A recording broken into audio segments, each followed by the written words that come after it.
the thing is that, as far as I'm concerned, since we met you people 500 years ago, look at us. We've given everything. You are still taking. It's true. I mean, where will the whole Western world be without be without Africa? Our cocoa, our timber, our gold, our diamonds, our platinum, our whatever, everything you are is us. I am not saying it; it's a fact. And in return for all of this, what have we got? Nothing. Anti-personnel indoctrination against ourselves. If you go and cook your horrible diseases like AIDS, you say it is us. You brought us tuberculosis. We didn't have this big cough until white people came here.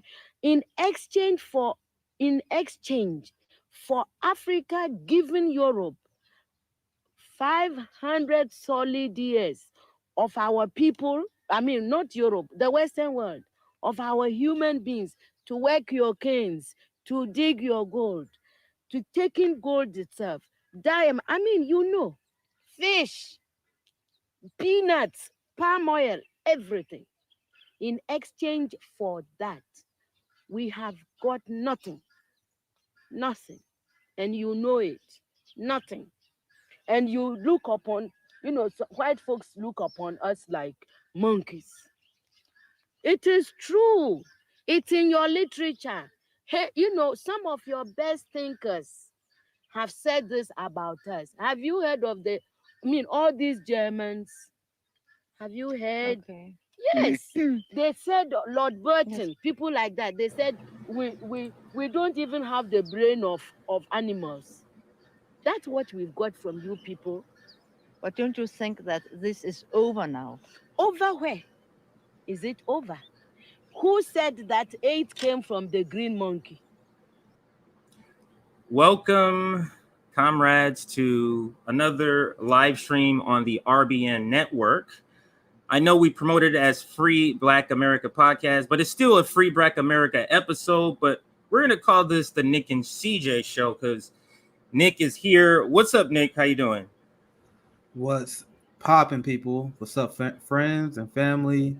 Me and CJ was talking the other day, and we was like, "Shit, there's no point even just like having one Nick and CJ. Like we usually meet multiple times a week, especially when we have something that we want to talk about. We're gonna meet and talk Right. about it, and this is gonna be a good day. I'm glad that we was able to book the guests that we did, and we're gonna have a great conversation regarding reparations. You saw, and I want to comment on that video because I always see these videos for the Yeah, I'm very going to first bring it time up. whenever CJ comes on. You know how she immediately was explaining how white people was explain illnesses and always blame us for illnesses. Do you guys want to know the most recent example of that? The whole monkeypox incident. So I never had time to like fit this into one of my segments, so I Oh, might well wow. share it to you guys now. Remember with the monkeypox thing? Now I haven't been following that closely to be clear, but I think this is still like an ongoing thing. They're trying to figure out what's the hell was going on with monkeypox. I haven't been following it too closely, but there was so many media outlets, and I'm talking about mainstream New York Times, like the UK's paper as well was doing it, like all worldwide European centric dominated cultures. As soon as this pandemic hit, this monkeypox disaster, they were kept showing like black people on the cover of the magazine. They're like monkeypox outbreak, and then it'd be like a group of black kids or whatever. It's the same thing that white America did to Asians when COVID first started. See, y'all don't remember that, but when COVID first started, they were like COVID outbreak in Newark, New Jersey. Yes. It'd be like a picture of some Asian people. and funny, Yeah. I'll be honest, I didn't even notice it until like I saw other Asian people call it out. And then as soon as I saw the first Asian person call it out, I started paying attention. Then I'm like, holy shit, they are doing that. So I wish that, like, I hope you guys at least admit what is going on with us. Whenever there's like some disease outbreak, the first thing they do, they put a black body on there. So what I want to show you guys, there was when I tweeted this, this when the monkeypox outbreak first like was really hitting news, May 23rd, around that time. So in response, you had the Foreign Press Association for Africa, and I am not going to read the whole thing, but I'll read the first paragraph. I think you guys will get it. Our statement on the use of images of Black people to depict outbreak of monkeypox in Europe and North Africa. The Foreign Press Association Africa registers its displeasure against media outlets using images of Black people alongside stories of the monkeypox outbreak in North America and the United Kingdom. And then the rest of the letter they ripped into shreds. And I love this shade by Kenya, and I'll get your thoughts, CJ. Because this Kenyan media outlet, I don't know that much about them. They're pretty big. They look like a pretty big outlet in the area, right? Look at what they tweeted. It said, "What do you know about the monkeypox outbreak, a viral infection that has become one of the most searched topics on Google?" Because, guys, the reason why there's complaint, and the letter gets into this, because monkeypox didn't even originate in Africa. Like, it literally started in Europe, bro. And then when the outbreak was going on, all the cases was in Europe, in white countries, but they were still using pictures of Black people. So that's why you got all these African media was going after them for this. This is my favorite one. But no, but that's the reason why when people says, you know, slavery was hundreds of years ago, it's over. Do you understand if you have a system like slavery and how you were able to become the number one industrialized country that's literally built on the backs of slavery, and we're still reaping the repercussions. You're still reaping the benefits, and we're still reaping the repercussions. I don't understand that take that somehow like things are over. And this 500-page report that came out of California, out of the California Reparations Taskforce, proves it. We're going to be bringing up a couple of the key findings in a little bit, and also bringing on the chairperson, her name. I think I saw a question, who was the lady's name? And let me give you her name. I put it right here. So if you wanted to Google her, she's an attorney. She's also the chairperson of the California Reparations Task Force. This is the first of its kind, the very first California in the United States, not like anywhere in the United States, the very first report seeking reparations, or with the design of showing why there should be reparations. This is the very first one. So that's big to me. So she will be on. We're going to be talking about that, but that showed the Overton window. That showed the Overton window shifting, right? So a lot of people will say, "Why are you guys asking for this? This would never happen." Now compare the idea that these conversations wasn't even happen like 20, 30 years ago. Look at what I don't like. I know I'm kind of an asshole, guys. I'm kind of a pessimist, because I think we need like conflict in order to get this done, right? And I don't think it's gonna pass through vote. But we are get at the point where we are right now, because we kept making the argument. We are slowly winning people over, and we still got a lot of work to do. But the fact that this conversation is like, and I heard it was proposed other places as well. Like this is the first place where it really start winning, right? Where the state is behind it, where the state and the governor signed it. He's the one who pushed it. So go ahead. But yeah, that was all I said. Like, even though California, the first one, the state approved it, like this conversation I've seen propped up many places throughout the country. So we on the right path, and you can't. And this is what I was explaining to Destiny. Pretty much everyone who fight against my politics, you can't advocate for what it's just gonna the ruling class allow you to have. They're like, what are the chances of that winning? Who gives a fuck? You argue for what is right, and then you hope your kids live to see a better day.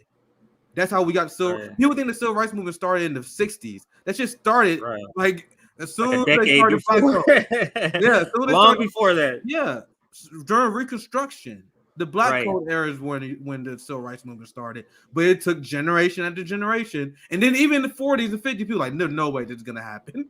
You keep fighting until you get the success, because literally when you in a 2 years before that, Nick, 2 years before that, they were saying this is never gonna pass. They were saying, exactly. And you fight for something, even if you don't think it's gonna pass in your lifetime, because in our community, we literally have no choice. Either you don't, or your kid's gonna live in the same hellhole you grew up in. No one want to do that. No one want to leave that shit behind for the kids. So that's the message I want to bring out to like a lot of the privileged people who always want to advocate caution, right? and they are big push advocates of incrementalism. Like, we don't have time for that. And there's like some issues that we gotta fight for. We gotta keep shipping at the Overton window over and over and over again, right?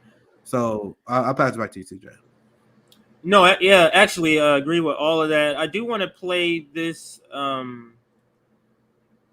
this young lady's video again because it's so on point. When I thought of the reparations discussion, this is the video that came to mind. So it literally took me like 5 minutes to find it. But this is the video that came to mind because it's describing like, wait a minute, 500 years. Because the reaction to reparations is like, what? And it's like, are you serious? That's my reaction to their reaction. Is like, are you serious? And then when we're talking about now, because I've been looking for, has anyone ever said an amount? And I found this Duke economist who actually has an amount. And let me play you that clip really quick. And we're going to play this clip again when our guest gets here a little bit later in that discussion when she gets here. But let me play this so that you can get the context. And to me, I think that's a low ball number. This number that he gives, I think that's still a low ball number. And let's remove this one and let's bring up this other one here. His name is William Dartery. I think that's how you say his name. You'll see it on here in just a second, and you'll be able to decide for yourself. But it's spelled Darity. William Dartery. I think that's how you say it. So anyway, his estimation is about $11 trillion. And let's hear him. Now, he's an economist, right? He's an economist for Duke University. So I'll tell you why I'm stressing that point on the other side of this video. So let's listen to what he says here. And by the way, this is on the PBS Hour. The implications across time have to do with the deprivation of resources for multiple generations. Tulsa's only one example or one instance of this type of atrocity. There were upwards of 100 massacres of this type that took place in the United States from the end of the Civil War into the 1940s, which had tremendous implications for the capacity of previous generations of Black Americans to provide resources for subsequent generations. And you've done a lot of thinking, a lot of writing about what is due. Not only the individuals who experienced these massacres, riots across the country, but to Black Americans across time. And what in general do you believe is owed? So I believe that the difference in wealth between Black and white Americans best captures the cumulative intergenerational effects of all of these atrocities, including the fact that at the very end of the Civil War, Black Americans were promised 40-acre land grants that were never delivered. And so if we look over time, the Black-white wealth gap is a consequence of what has occurred over multiple generations, and it captures the disadvantage that has accumulated for current generations. And it amounts to $840,900 on average between a Black and white household. Another way to think about this is Black Americans who have ancestors who were enslaved in the United States constitute about 12% of the nation's population, but possess less than 2% of the nation's wealth.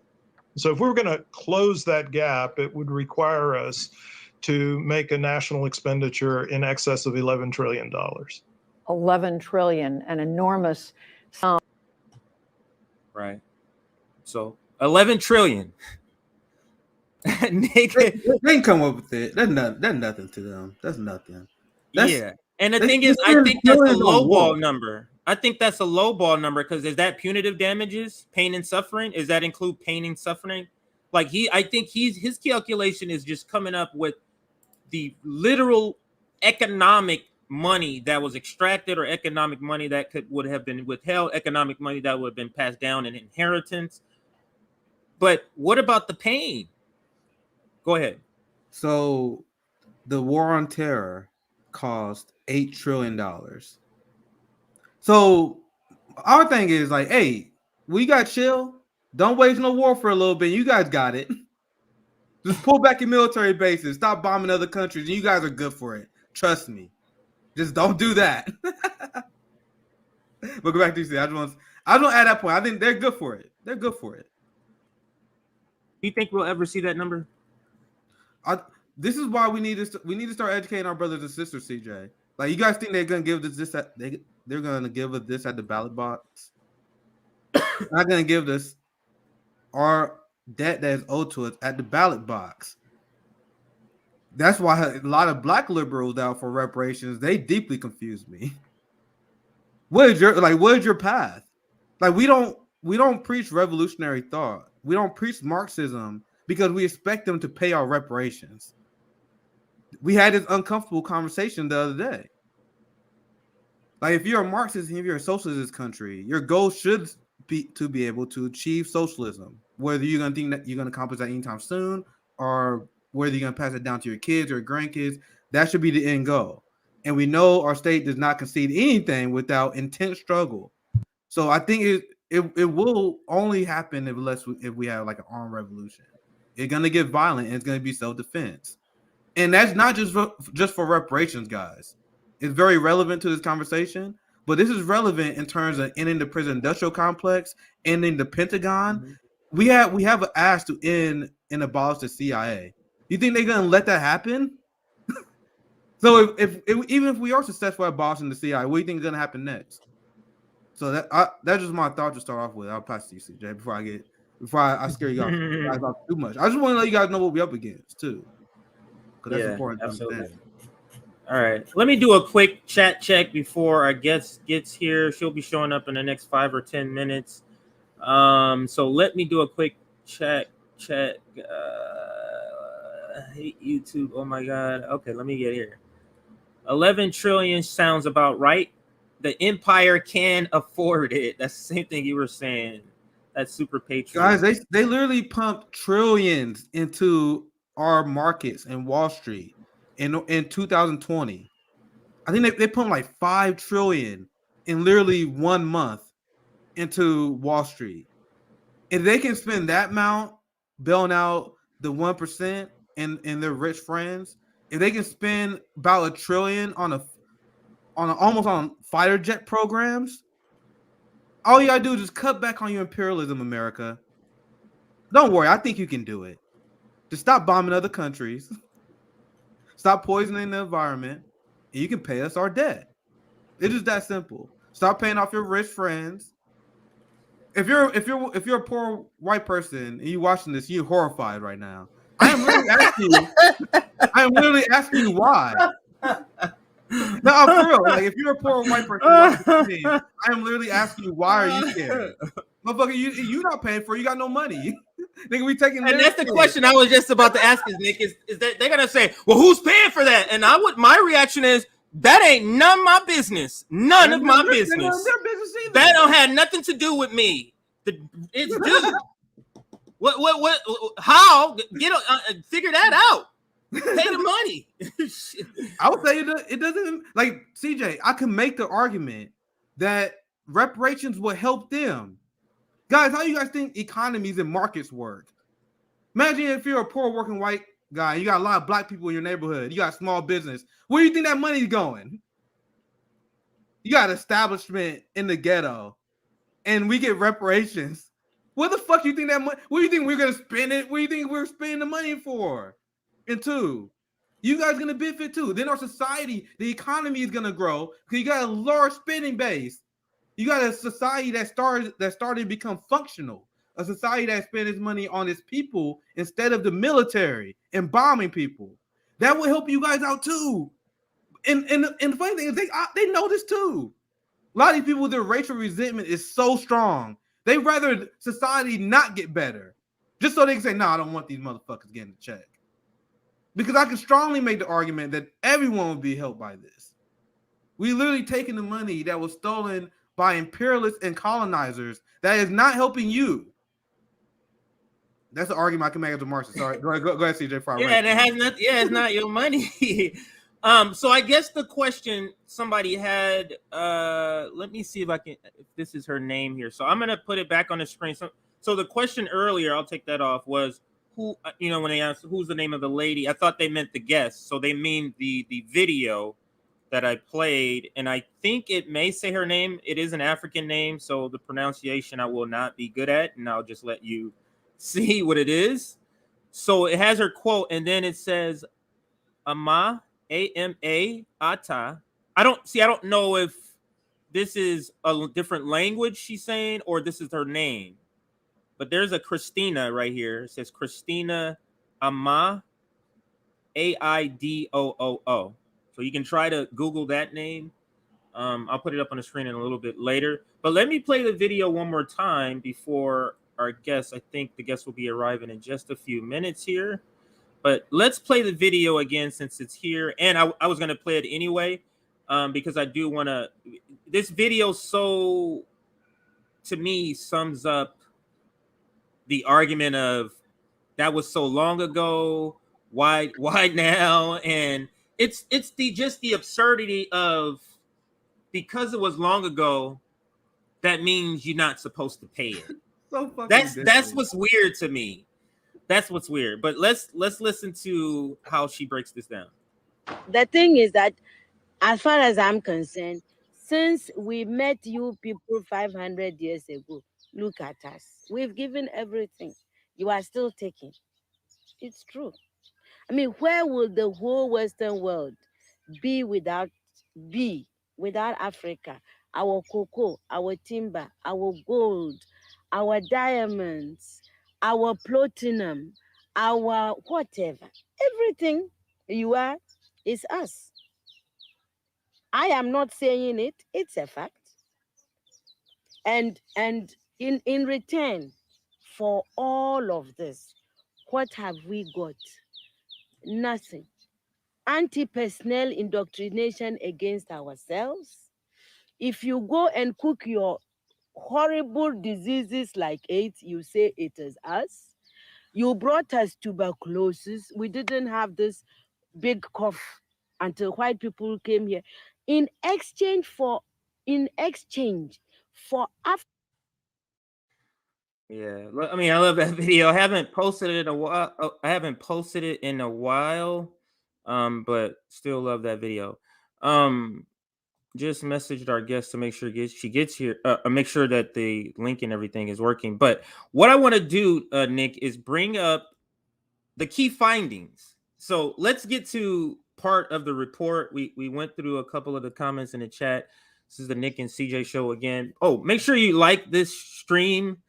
I think we're at 126 people, 130 people. So we could easily be at 120 likes. So we can get it to 120 likes. We can get more people in the comments, because I think this is going to be one of our more informative sort of streams.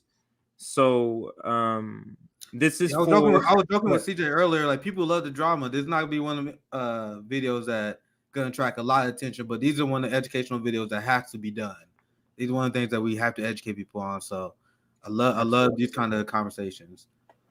Absolutely. And then just to reiterate, this is the name of our guest that's coming up. I think I saw the question again about asking who she was. So here is the report. So actually, let me tell you what's going on. So for those that don't know, there was a report, or California commissioned. It's called the California Reparations Taskforce. They commissioned this task force to do research on how California participated in affected the descendants or enslaved people and the descendants of slaves. Our guest is here. I'll let her explain it a little better, and then we'll go to some of the key findings that I want to ask her about. So I think she's ready. Let me take this down. All right, so let's go ahead and bring in our guests. How are you doing? And let me make sure I'm saying this right. It's Camila, right? Yes, Camila Moore. Mm-hmm. Okay. How are you doing, Camila Moore? My name is CJ, and this is Nick. Welcome to the RBN Network. And again, how are you doing today? I'm doing well. How are you all? And thanks for having me. I'm really excited to be here with you all and have a conversation about reparations. Absolutely. We kind of, as I mentioned in the email, kind of wanted to, I wasn't sure if you would be. We're kind of radical on this channel, so I didn't know if you wanted to be part of that initial part where we're kind of going, saying some things about capitalism and the system and such. So that's why I kind of wanted to set that out first, get that out of the system. Actually, it's gonna reoccur. I'm just telling you now. We're gonna bring that up. But the first thing I want to ask is, can you just tell the audience who you are, kind of talk about your background, and then how you came to be in this position as the chairperson of the California Reparations Task Force? Sure. So again, my name's Camila Moore. I'm from Los Angeles, Leimert Park, specifically South Central LA, whatever you want to call it. Oh, right on. So you right up the street. Okay. Yeah, I see your name was Compton Jam. I'm like, okay, so you like from Compton, cool. Yeah, for sure.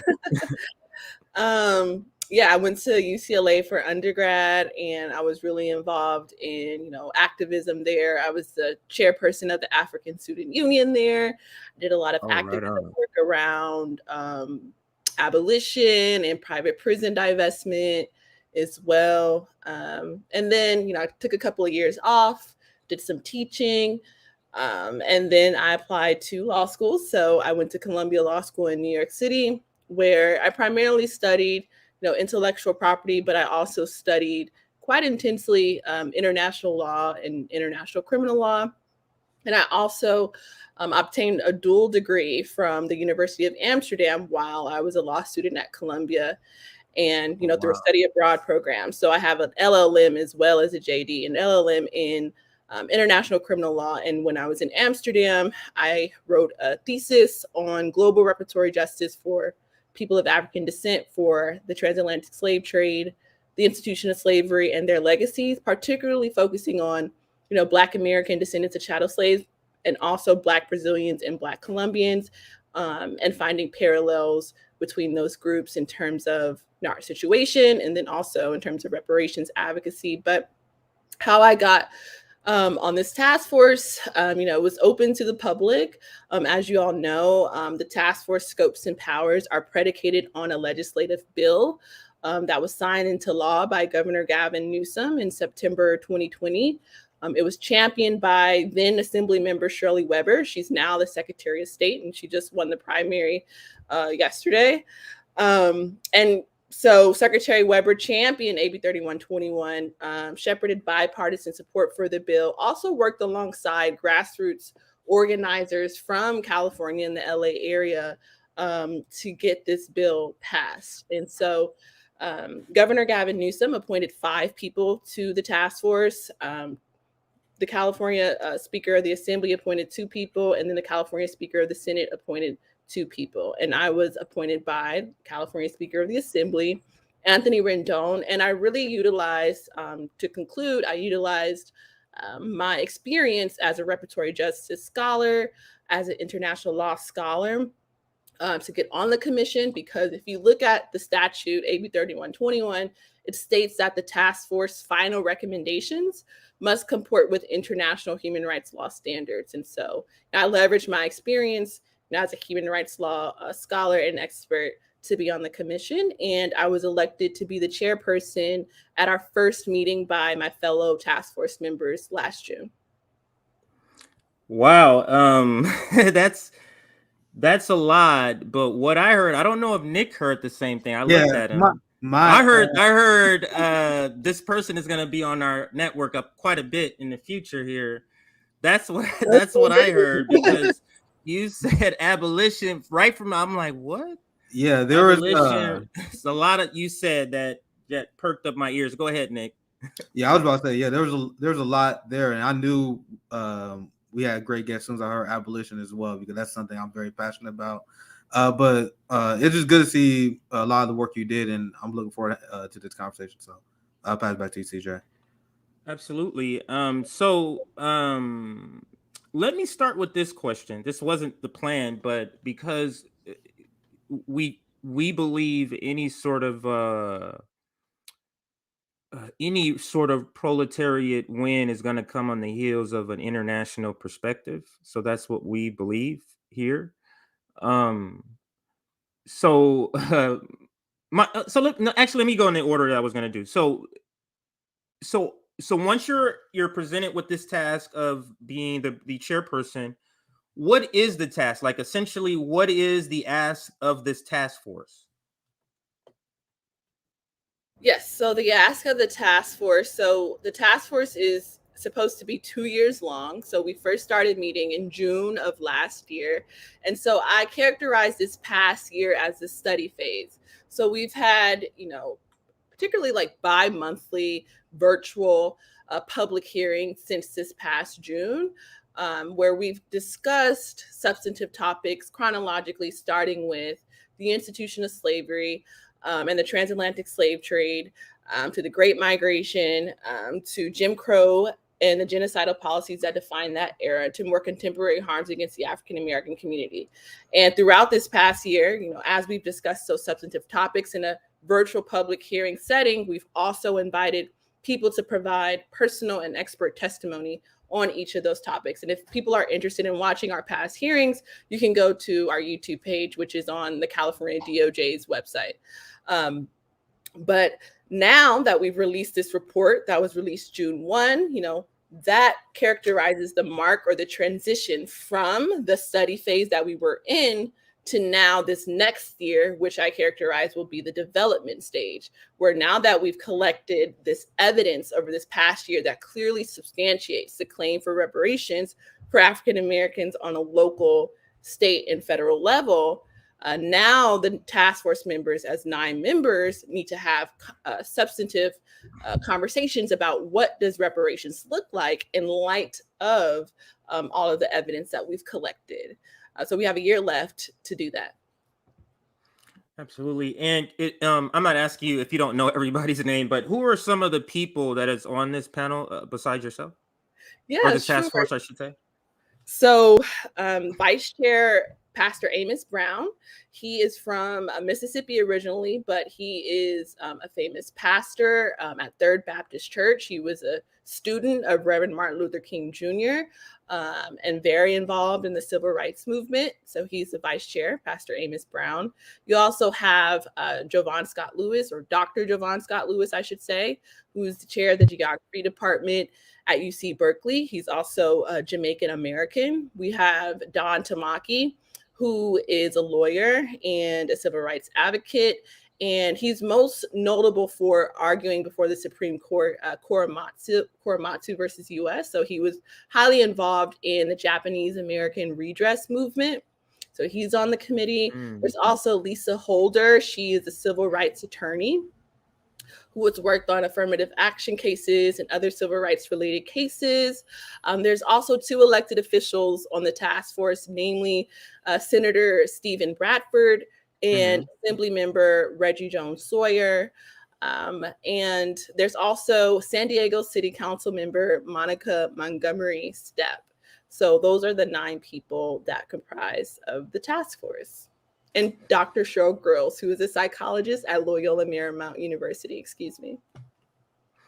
That is so important that there was a psychologist on this board, because one of my questions, I don't want you to answer this one yet, because one of my questions, or one of my beliefs, is that reparations has to have a component of therapy, in my opinion, for Black people, like ongoing therapy. You can't have these sort of atrocities happening and those effects, and not just have trauma, like so much trauma.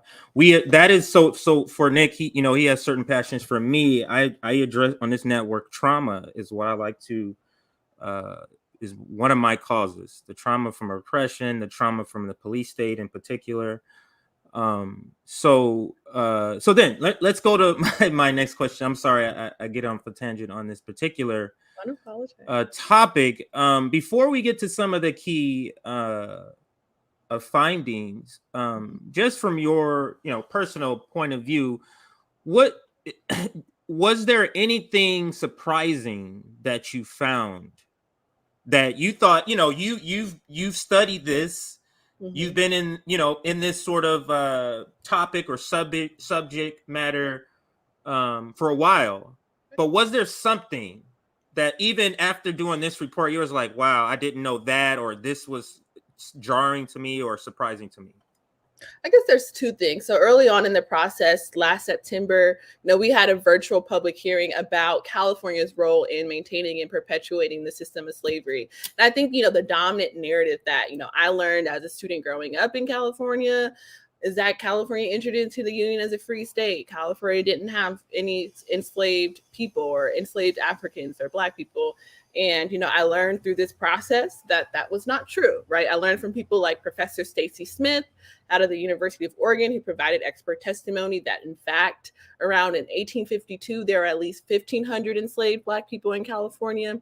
And we learned also that in 1852, 2 years after California entered the Union, they also enacted a Fugitive Slave Act or law that was actually more aggressive than the federal Fugitive Slave Act. And so what that meant was, if Black people so happened to be free in California with the implementation of this new aggressive Fugitive Slave Act, they could be, essentially deported to the South to be re-enslaved, or even re-enslaved in or enslaved in on California soil. But then also something that I learned, and it was about, the trauma that African Americans have experienced, medically speaking. And there was someone who gave expert testimony and showed a slide to the task force and the people who were viewing of a Black woman on an operating table around, several white men. She was being operated on without anesthesia, and carved on the side of the operating table was, "Her loss is our gain."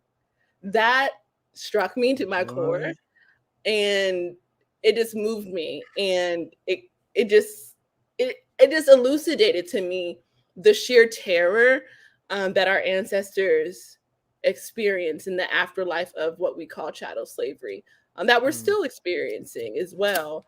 When you look at just the health outcomes of African Americans and actually how we're treated in the medical field.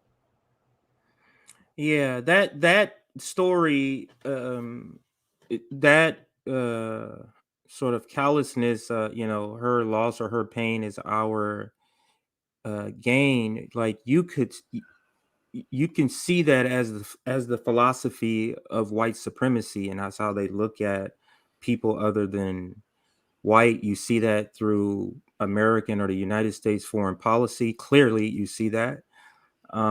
It's to see that, and for me, to know the trauma our ancestors went through for stuff like that, like it's really like sometimes like it's like emotional, like it's happening right now. You get what I'm saying? So Nick, it looks like you were gonna say something. Go I ahead. still remember like the somber feeling in the room as a kid learning about slavery, especially being like 70% of school was Black.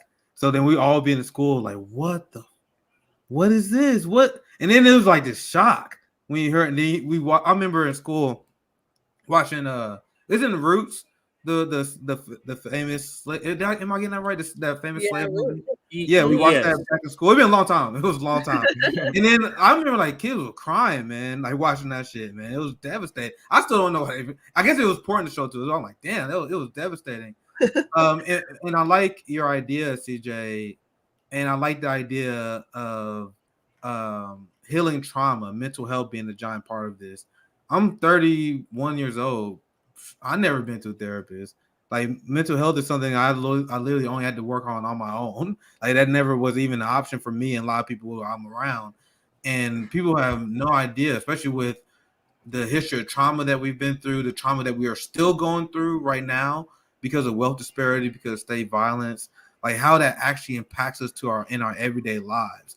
Like I talk to a lot of people. I'm friends with a lot of people a lot of different backgrounds. I talked to a lot of my more privileged friends. I met a lot of these people in college where they would tell me stuff like that was like completely different than what I experienced. But they were like, yeah, I have my therapist. I'm gonna meet with them on Saturday. I'm like, what? Meeting with a therapist? Like, they talking about like this something that that's something that never was in my community. It wasn't even an option. So imagine a reparation program. Imagine a society, actual civilized society that and reparation come in a lot of great many forms. But I think like especially the mental health part would be extremely like I can't even quantify like what that would mean. Like we would have to go down a long rabbit hole. But I'll pass it to you guys if you guys want to add any thoughts to that.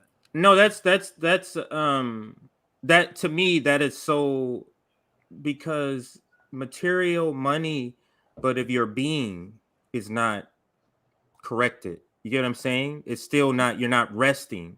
So so anyway, let me go now to one of the questions, because Miss Moore or Camila Moore, for us, Nick and I in particular, the police state is very important. That the police state, you mentioned that you're an abolition. I'm hoping that's what you're referring to, the police state and the prison system.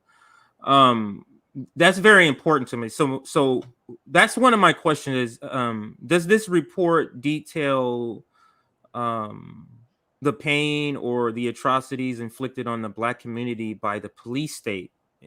Is that also covered, or is there information about that? Can you speak to that generally, or if you know any specifics? Sure. Yeah, absolutely. So we have an entire chapter dedicated in the report to policing and an unjust legal system.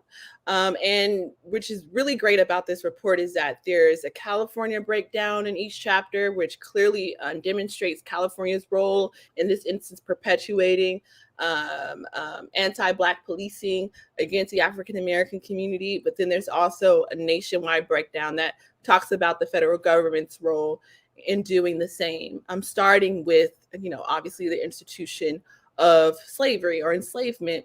And, to speak to it briefly, there's, for instance, slave patrols themselves, right? During the era of enslavement, they were made up of ordinary citizens like farmers and hotel keepers and brickmakers, who actually banded together to catch and return and discipline what we call in the report, not runaway slaves, but freedom seekers, right? These slave patrols made up of these white male ordinary citizens were made up with a specific intention to catch freedom seekers and also to prevent revolts, right? And that's where, as you all know, the institution of policing started, right? And then there's also other,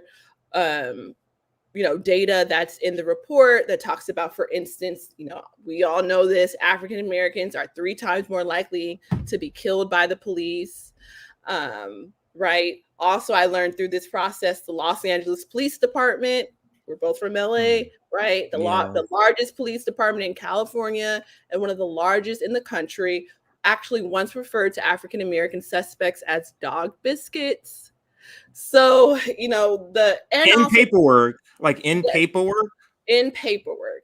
And also we learned in this process how as early as the 1920s, right, members of the KKK infiltrated, the Los Angeles Police Department and, other government institutions in LA. And just this report is just chock full of data and anecdotes that you just wouldn't believe. It's really a truth-telling document. And it's what I love, and I don't know if it's strategic, and I quite possibly believe 100% it is, that you're doing it, the national also you're adding here. You're not just doing California, because, this could be one of the few reports that is commissioned. So why not do it the national version and just not, the California side? But this term, freedom seekers, like it is so, I'm not saying that your psychologist is the one who said to do this, but this is key. The framing of our story. You get what I'm saying? The framing of our own story, it's key. Absolutely. Runaway slave or freedom seeker. To me, that is key. It's key in also speaking to that trauma. See, someone in Because the chat said freedom fighters. I like that too. yes. So yes, that was just a term that stood out to me, when you spoke there. So Could I so say for, something else? yeah, absolutely. Another thing, we have anecdotes about obviously slain Black men, women, and children that have been, assassinated or murdered by the police state. We also have in there, to pay homage to rapper Nipsey Hussle, acknowledging how he was intimidated by LAPD before his death.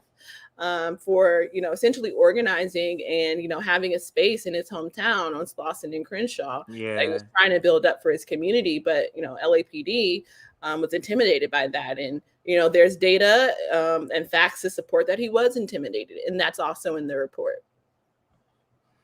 Wow, I mean, it's so much. To me, the police state. So let me ask it this way: would you say that the system of slavery, Jim Crow, Reconstruction, the systems that followed, would you say they could have been of racism could have been effective or as effective without the police state? No, I think the police state was integral to the effectiveness of maintaining the afterlife of slavery. Absolutely. And I think that's where that slavery exception clause from the 13th Amendment partly derives as well.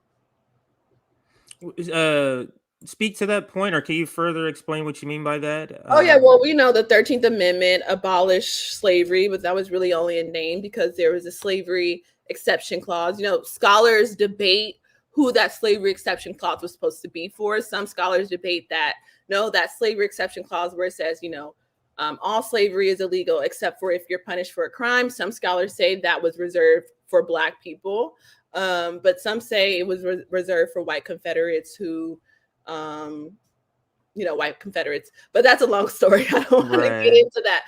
But the practical reality of it is that exception clause has disproportionately affected the African American community. And do we think that's, I mean, it's just like we're white supremacy is to have us to believe this, and Nick, you can jump in here if you want, is to have us to believe that this institution that started out as slave catching, slave patrols, right, that somehow it's been reformed, but somehow the same slaves that they're catching, because that's what you are. If you're going to prison, they're still the same, doing the same tasks, right? But somehow it's a coincidence that it's still overpopulated, it's still overrepresented by Black people. Like that is a coincidence they expect us to buy. And Nick, you can jump in here. One of the biggest misconceptions I hear from people who oppose reparations is somehow the thought that the state stopped stealing from us at one point. They would say stuff like, "You're not a slave. Why you need reparations? Sure. That was a long time ago. Get over it." You can argue against that point, but what I'm telling people, look at the wealth income inequality gap, and I would love your thoughts on this as well, Camilla. The wealth income inequality gap between Black and white Americans right now is worse than it was at the height of the civil rights era. Now let's put our critical thinking hats on and think about why this is, because this is one of the things that confuses a lot of people. But when I read it, I'm like, yeah, that makes sense to me because I'm an abolitionist. When you look at civil asset forfeiture, when you look at the regressive fines and fees of the prison industrial complex and how our communities are over policed, and how our prison industrial complex is an extension of slave patrols and Black codes, how can anyone make the argument that, oh, you wasn't a victim of white supremacy when we still have it? Do you want to speak on how the role in the prison industrial complex and how that affects our wealth, or any general thoughts on that, Camilla? Yeah, and this is actually something I was pushing the California DOJ, who also contributed to this report, to include in the report, which there is. But there's this idea that that Black men somehow make more than white women in some instances. And, you know, what I liked about this report is that we broke all of this down. So, like, in fact, we learned that not only, you know, Black men by and large, for instance, like they don't make as much as other groups, including Black women. But when you account for Black men who are actually incarcerated, who are considered to be slaves by the state, who have to labor forcibly for cents on the dollar, Black men actually make way less than any other group in this country. And that's accounted for in this report, because when you talk about like unemployment data and wealth data, the incarcerated usually are invisible. You know, people who are collecting this data, they don't often include the incarcerated in their data. But I wanted to make sure that, you know, it was made clear that, you know, the incarcerated are a visible group, and they need to be accounted for in our wealth numbers and in our employment and labor numbers that are in the report. But we also talked about civil forfeiture assets in this report as well. But I'd love to talk more about the wealth gap as well. Wow, this report is on point. And again, I've just read like the executive summary. I've looked over that. I've looked over of course the recommendation and then the key findings. And I'm gonna bring that up in just a second. But can you explain with under international law what there's 5 things that come on that can be labeled reparations under international law. Can you speak to that? Yeah, absolutely. So under international law, there are 5 forms of reparations, and for any reparations program to be considered fully comprehensive, the reparations program must include these 5 forms. So, of course, there's compensation, which accounts for cash, check, money, direct financial payments to the individual, to the victim group. There's also restitution that accounts for stolen land, stolen property, even stolen intellectual property as well. So, you know, a concrete example of reparations in the form of restitution could look like, you know, what happened in Bruce Beach, where the descendants of the Bruce family whose land was, you know, taken via eminent domain in Manhattan Beach, California, they were able to get their land returned, right? That is a form of reparations under restitution. There's also rehabilitation, which we've been talking about a lot. That could look like, you know, therapy, free mental health care, free lineage therapy, people say, to account for what does it mean to be, you know, African American, a descendant of person who was enslaved in the United States and had to experience the afterlife of slavery and its ongoing effects. But rehabilitation could also look like free legal and social services and free healthcare, as well as free education, because as we know, and that's detailed in the report, the right to education was denied to African Americans for the most part of our existence in this country. So reparations in the form of rehabilitation could look like free education from cradle to grave. But then also the last 2 forms of reparations are satisfaction. So that's more symbolic form of reparations.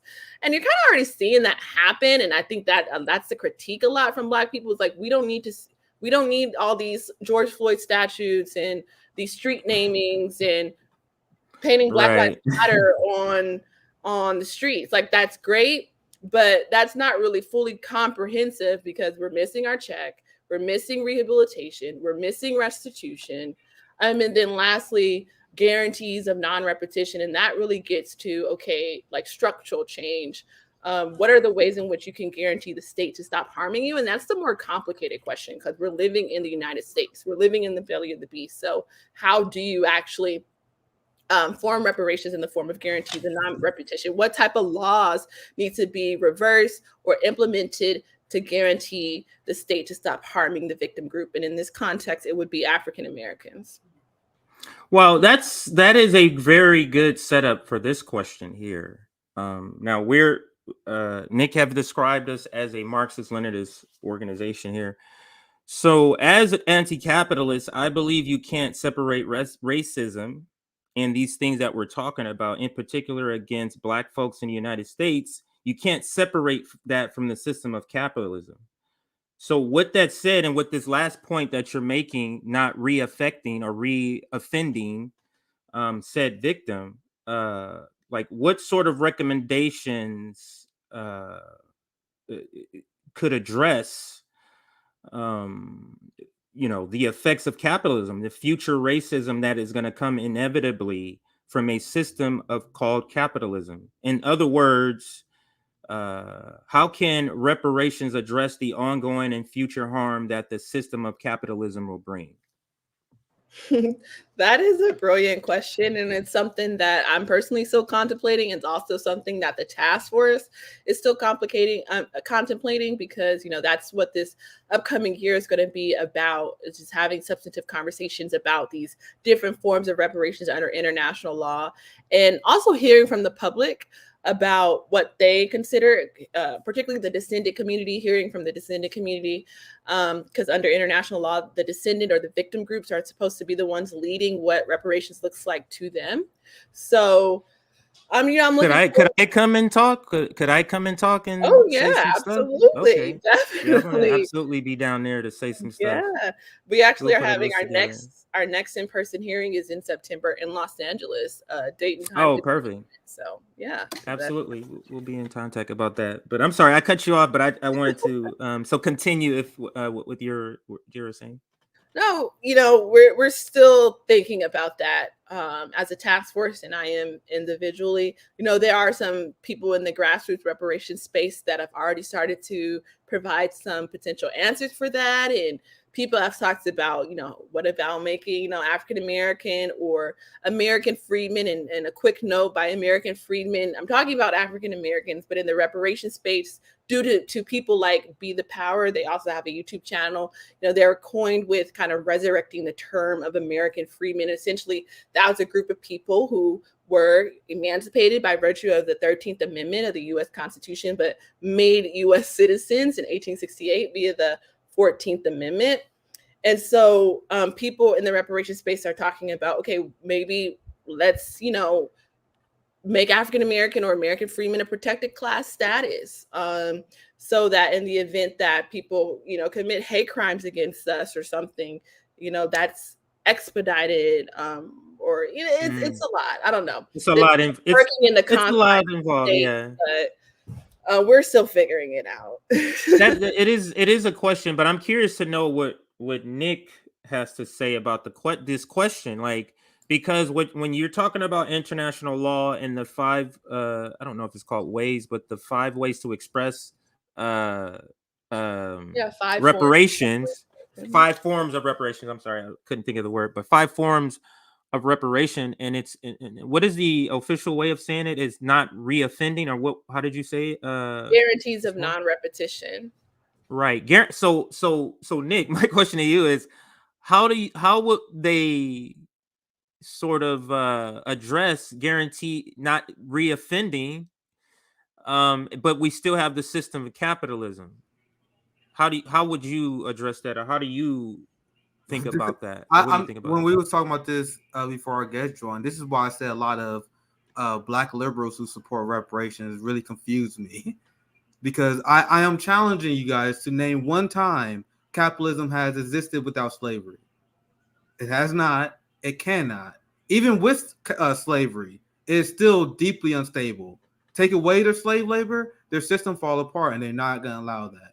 That's why they use prison slave labor when they can. That's why they underpay migrants and deny them their due benefits. This is why they exploit child slave labor in the Congo, right? So if you really want to abolish the system that created trauma and you want to heal, you guys got to get serious about how you guys organize a society, which is why it makes sense.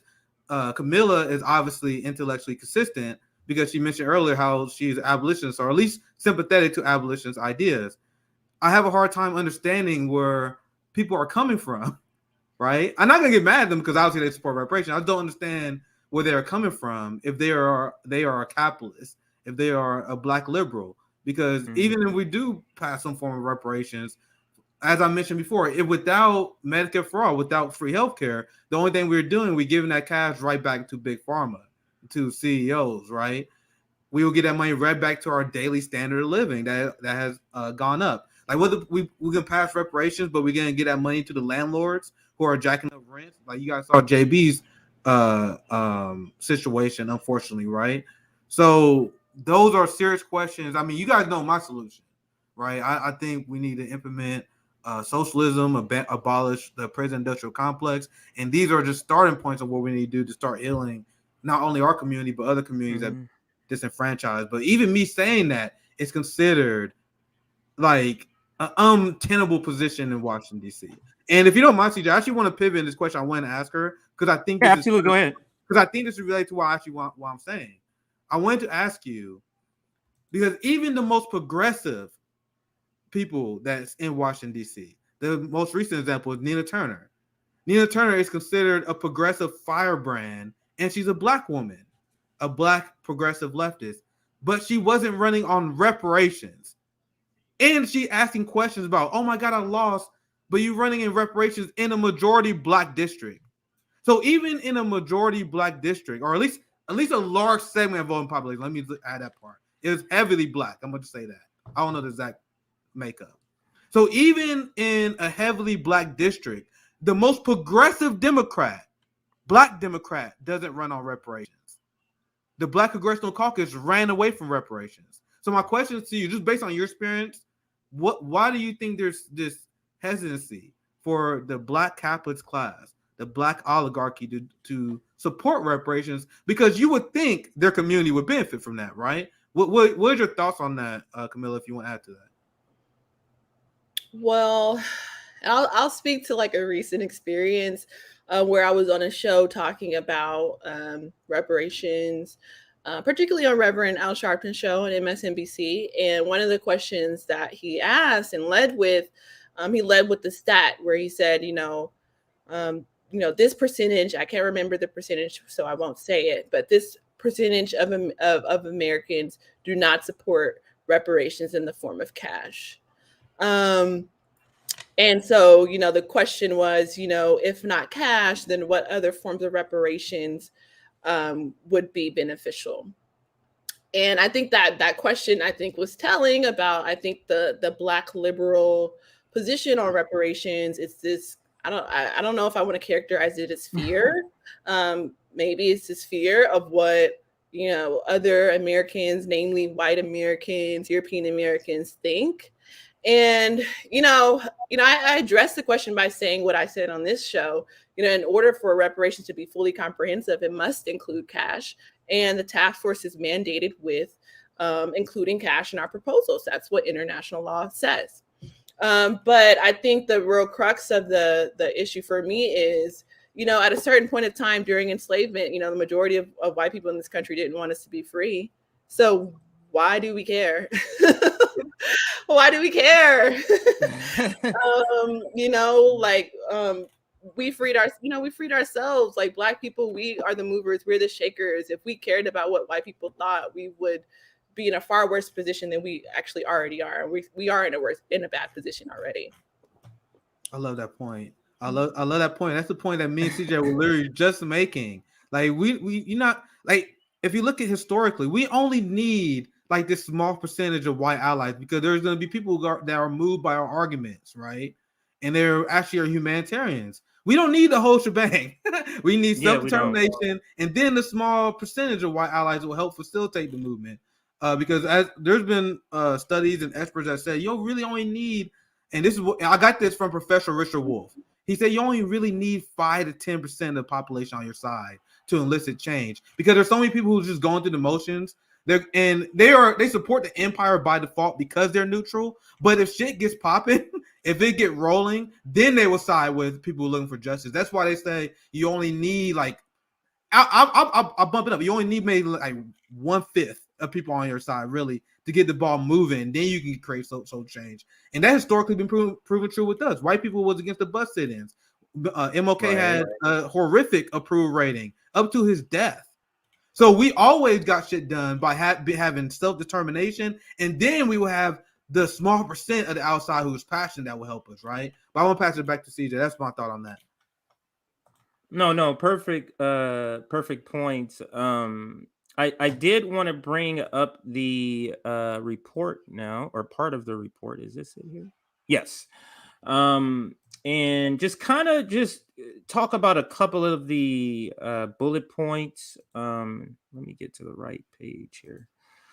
Bullet points, and we'll kind of go in order of, so we'll do the preliminary recommendations. We'll look at that a little bit or after the key findings. And so for the key findings here, let's go down to, actually, no, this is different here. What I wanted to kind of talk about is this, yeah, this is it here. It's this the second bullet point here. So let me read it.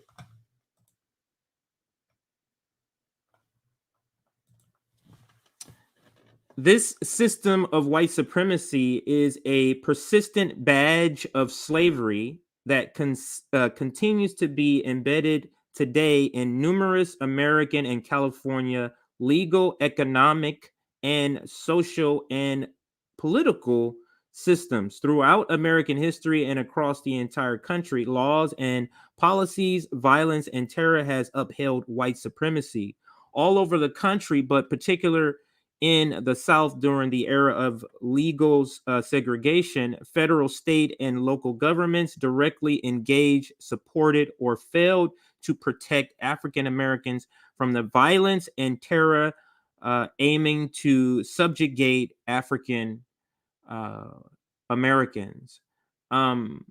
So it's clear. What I like about the report, Yeah. it's almost like this was written, or there was like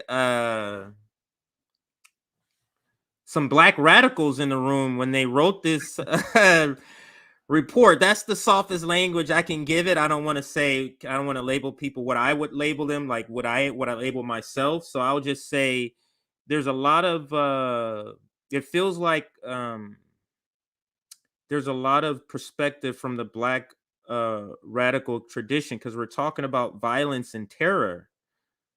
Like terror, that's a key word that's not talked about a lot when we're talking about American history. I'll bring this back up, is that the word of terror. And I'm thinking back to when you spoke about the young lady or the woman that was being operated on with no anesthesia, and what was stenciled into it's that terror, that callousness towards a human being. And I wonder if you could speak to some of the current stories, because you also have current testimony of showing how, trying to illustrate how it is still affecting us. So what's some of the media or some of the instances that's used in the report to illustrate how it's the continuing effects, before I go back to that report? Yeah, sure. To your first point, many of the attorneys from the Civil Rights Division of the DOJ, they weren't even black, but they just had a task to do, and they took it seriously, and that's reflected in this report. But also, the report was edited by, the 9 members of the task force, including myself, and so, our voice is also in this report. So thank you. A quick note, it does say terror in the report. It says racial terror. At our April hearing, I was like the lone task force member who actually opted to change racial terror to white supremacist terror, because I thought racial terror didn't go far enough, and kind of a euphemism for what really is white supremacist terror, because racial terror kind of implies there's like this kind of ambiguous. It's too ambiguous. Yeah, but that's neither here nor there. I lost that fight, so racial terror is in there. But it's still somewhat, it's accurate to the experience. Right. But I think that the more important word was terror, by the way, and continue though to me. Thank you. Go ahead. You're Camilla right. was there pushing the entire task force. Yeah. That's what it seems like, right? And Yeah, then- we won't say it on camera, but we know what's going on with you by now. We know what this is about. We feel you. I'll put it in the private chat, but we feel what's happening here. But if you would like to continue, go ahead. Yeah, so in terms of like current testimony about the contemporary harm, so we've had several African Americans provide expert personal testimony to the task force about the afterlife of slavery and how it's had an effect on their life. So I'll just name some names. We have Paul Austin, who is a homeowner in the Bay Area, and he talked about how he was a victim of a racist appraisal where essentially he, enlisted his white friend to, change the pictures and the art in the home so it didn't look like a Black home. And when they did that, his house, him and his wife's house was appraised for $500,000 more. And Paul and Tanisha Austin, particularly Paul, when he provided personal testimony to the task force, he talked about how his grandfather moved from the South to the Bay Area, had to build a home at nighttime and on weekends, because he was living in an area where if he was found to be a Black person building a home there, living there, it could get kind of dangerous. So those are the types of stories that Paul Austin shared, right? As a current living African American who has dealt with the afterlife of slavery by virtue of housing discrimination or appraisal discrimination, also importing stories of his family's members, his lineage, also dealing with similar terror, similar discrimination in a similar area. We also had people like Jacob Black Jackson. He's a Black youth. He currently sits on the LA County Youth Commission, but he came to provide testimony to the task force about how he had to navigate the school to prison pipeline and how he was criminalized because of his skin color and his descent. We also had, a Don Bassiano, who was, a descendant of an enslaved Black person who was living in California. He was enslaved in California, and she was very emotional and talking about just the psychological effects of being a descendant of an enslaved person in California and that not being recognized and how it's accounted for her particular life outcomes. We've heard from several different people. I can just go on and on and on, to be honest. Let me play actually one of the instances, and it comes from, I think it's the PBS Hour or Democracy Now. So yeah, I think it's Democracy Now. Let me see what the clip is here. Yeah, Democracy Now. So it's about a minute here where it talks about a story of a mom whose son was killed by the police. And so let me play this because landmark report detailing the suffering. I wanted to set it up more. So it details that, and I think this speaks to that. Another example. Has just released a landmark report detailing the suffering of descendants of enslaved people long after slavery was abolished. It also focuses on repair going forward in areas like political disenfranchisement, housing, the wealth gap, education, and criminal justice. The task force gathered testimony from experts in regular hearings. This is Susan Burton, formerly incarcerated activist, founder of A New Way of Life, testifying about how her 5-year-old son was hit and killed by a police car. She said police never acknowledged what they'd done. She started to use alcohol and drugs to cope with her overwhelming grief. For the next 15 years, Burton was arrested over 6 times. I was a grieving mother, and I needed help. I did not need punishment. I learned that the justice system responded differently to Black people, Black women. I saw people get court cards and get community service and get deferred to treatment and what have you. But that did not happen in South LA. I started. So this is I think this is happening on such a large scale for the Black community. There's so much trauma and pain that is not being treated, and you're seeing it through rage, you're seeing it through anger, and in the same sort of situation here where her son, this kid, is killed by them hit, and they don't even acknowledge it. and that trauma, leads her to alcoholism or drugs or Yeah, CJ, and I'll pass right back to you. But just remember terrible. when I Go say ahead. the fallacy that a lot of people say when they're like, "Oh well, slavery was a long time ago. You wasn't a slave," and the fallacy is based on the idea that like as soon as they got rid of slavery, it was healed immediately. Like there's no leftover in that, and we know, especially by hearing that account, and that's obviously ridiculous to believe that, right? But I'll pass right back to you. See, I just want to add that point. Yeah. So could you speak to this particular story? This story now, when you have these, is this live testimony, like video testimony? She came in, or how did it work? Yeah, so Susan Burton, who I was actually going to mention, she was one of the people to provide expert testimony, and she provided expert testimony at our March hearing. At our March hearing, we had a series of panels on the criminal legal system, inviting obvious people who were experts in the field, like law professors and policy analysts, but also people like Susan Burton, who's had lived experience, navigating the afterlife of slavery, particularly mass incarceration. So yes, her testimony was incredibly moving. Yeah, absolutely. Nick, did you have anything before I move to this next section here? Because I'm kind of switching back up to I'll pass it to you, CJ. That's fine. Okay. So I want to bring up. Oops, I clicked on the wrong one. I want to go to the preliminary recommendations, and I'm gonna bring back up the findings in just a second. So let me share this next section here. Because there's so the preliminary recommendations are sectioned off. Could you kind of talk about not each section, but how was it decided to section off the recommendations? So go ahead. So the preliminary recommendations are sectioned off by chapter, essentially. So we have 13 chapters, really 12 chapters, not including the introduction, starting with enslavement.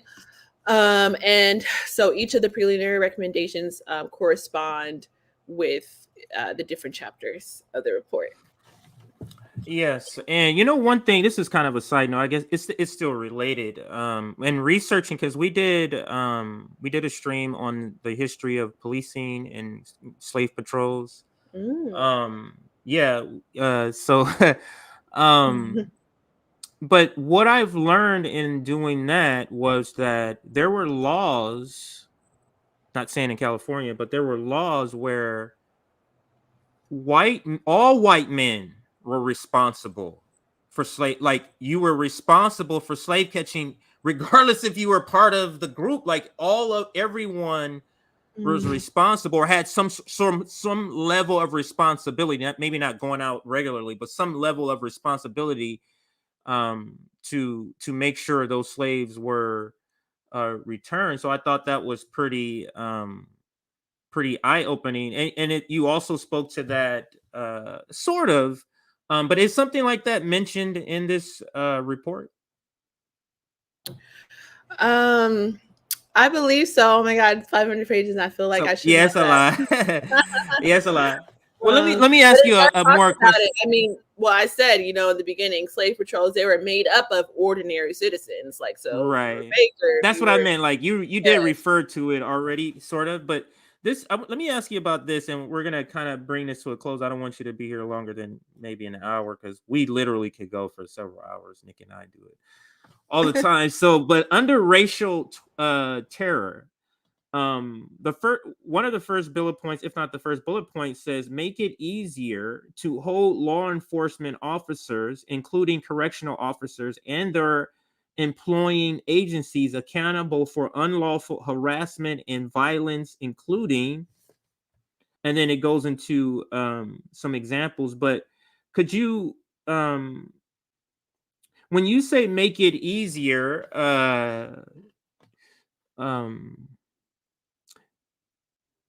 what sort of solutions to making it easier is in the sort of the ideal spectrum? Not saying specifically you have one, but what sort of thoughts are being thrown around about that? Because that's what I'm curious about, is how do we make because we're all abolitionists, but we understand that there's steps to getting to that point. So do you kind of understand the question? I know we're not there, but can you kind of insert? But can you speak Yeah, to that? so to make it easier, I think in that paragraph, qualified immunity is also referred to. So that's been a big conversation. Qualified immunity. I think recently, there's this conversation around like decertification of cops in California, and that campaign has been successful because unlike in other states, if a cop has done some misconduct, until recently in California, they were fired. They could just go to another department and be rehired, no problem. But now with the successful decertification campaign, that's an additional way to hold police accountable. There's so many. This is me speaking as individual and not on behalf of the task force. Abolition should definitely be the goal. But individually, personally speaking, what does it look like to get back to, the Black Panther Party of 1966, where, there was true community control of the police, or at least that type of self-determination? What does that look like? How could that manifest? Those are the kind of conversations I'm interested in having. Or what does it look like for, just us to just, for the cops to just be gone? Right. Stop occupying our cities. Like they're occupying our cities. And I spoke about this earlier, but I hope you wouldn't mind future invitations because of your background, your expertise. There's a lot of areas we would love to have you back on here. One of them, to me, I don't know if Nick was already thinking this, but 10 demands. Like, so Nick and some other comrades came up with a road to abolition. They have a website and everything. You can check it out. But it's called 10 demands. So that I'm just bringing that up. That could be when we're talking about how to visualize making policing accountable. 10 demands also addresses that. Can you speak to that, Nick? Yeah, and there's a reason why reparations is part of our 10 demands. Like that's a whole different. You would think that's a whole different time. We know better, right? But most people, you think that's a whole different conversation. But we make sure that's literally a whole separate demand. Provide reparations to people, because that's a giant part of healing, and that's the only way forward. Like if you want true justice, and that is what all abolitionists are truly looking for. So yeah, there's so much to talk about regarding that topic and why that relates to reparation, because the intense damage that it's caused. They call it the new Jim Crow for a reason, right? They literally use this to steal people's voting rights, to destroy the political power of the Black community by giving them felony charges. And there are still people that are in prison today, people generational wealth that has been destroyed. And that's why I love the point you mentioned earlier, Camilla. And I actually got to maybe dive more into those statistics. But when people undersample the wealth of Black men compared to white women, when you brought up the fact that they don't account for the penal system. Yeah. And that's a great point. I actually really didn't think about it that much. But think about it like this, guys. Right. If you have a father or a grandfather who was institutionalized by our prison industrial complex, think about the massive amount of wealth that your family lost out. Not only by paying fines and fees, but by what that guy is not bringing to the table anymore. Right. So that's the whole thing. That's a whole other dynamic that I got to explore even more. I didn't even think about it that way, but that's such a great point. You can speak more on that, or back to CJ. Well, I think there's one thing that I like to bring up when I'm in kind of like socialist spaces, and it's just this idea, or this like kind of false dichotomy of reparations and abolition, or like being a reparationist and an abolitionist. Because a lot of people think like they clash or they're contradictory, and I love that we're all in agreement that these two terms, they complement each other and they coincide with one another, and it actually has some historical precedents. But I even kind of want to argue that being a reparationist is a bit more radical than being an abolitionist, because abolition is subsumed into reparations. And so, for instance, there is a right reparationist called James Redpath, and he had, a famous quote where he says, I'm an abolitionist and something more. Now, I believe in not only abolishing the curse of slavery, but also repairing for the crime. And so, that's an instance where, he's stating that, calling for the repair and not just the abolition of the crime is a more radical position that people should take on. That is a great. Did you want to bring that up, Nick, to talk about 10 demands before I segue to the educational part question? Yeah, I saw you brought up the website so she can see what it is. Yeah, I was just showing you guys because obviously this is a big part, and in my opinion, what it means to have the mindset of an abolitionist, right? It doesn't make sense to me, at least in my perspective, to be abolitionist and don't want to heal the community that was impacted by the very structure that we were trying to dismantle. So you guys see all our 10 demands are really well thought out. Pass commission to study Reparation Act, mandate Congress implement and enact recommended reparation proposal within 120 days. We also talk about tribunal nations as well. There's a lot to talk on this, but we talk about 10 demands. And I can't wait to get to this because on our 10 demand series, we talk about every single demand individually. The last one we did was 5. So we're gonna get I think 6 is our next one. We're gonna get down to 8 here very soon. So that's what we have on 10 demands. So make sure you guys check that out, and that's why it's important. But I'll pass it back to CJ. Absolutely. Let me bring up. You sent me a link, Camila. So let me bring that up here, and you can kind of address what this is. Did I click on the right thing? Hang on. Oh, right here. James Redpath. There we go.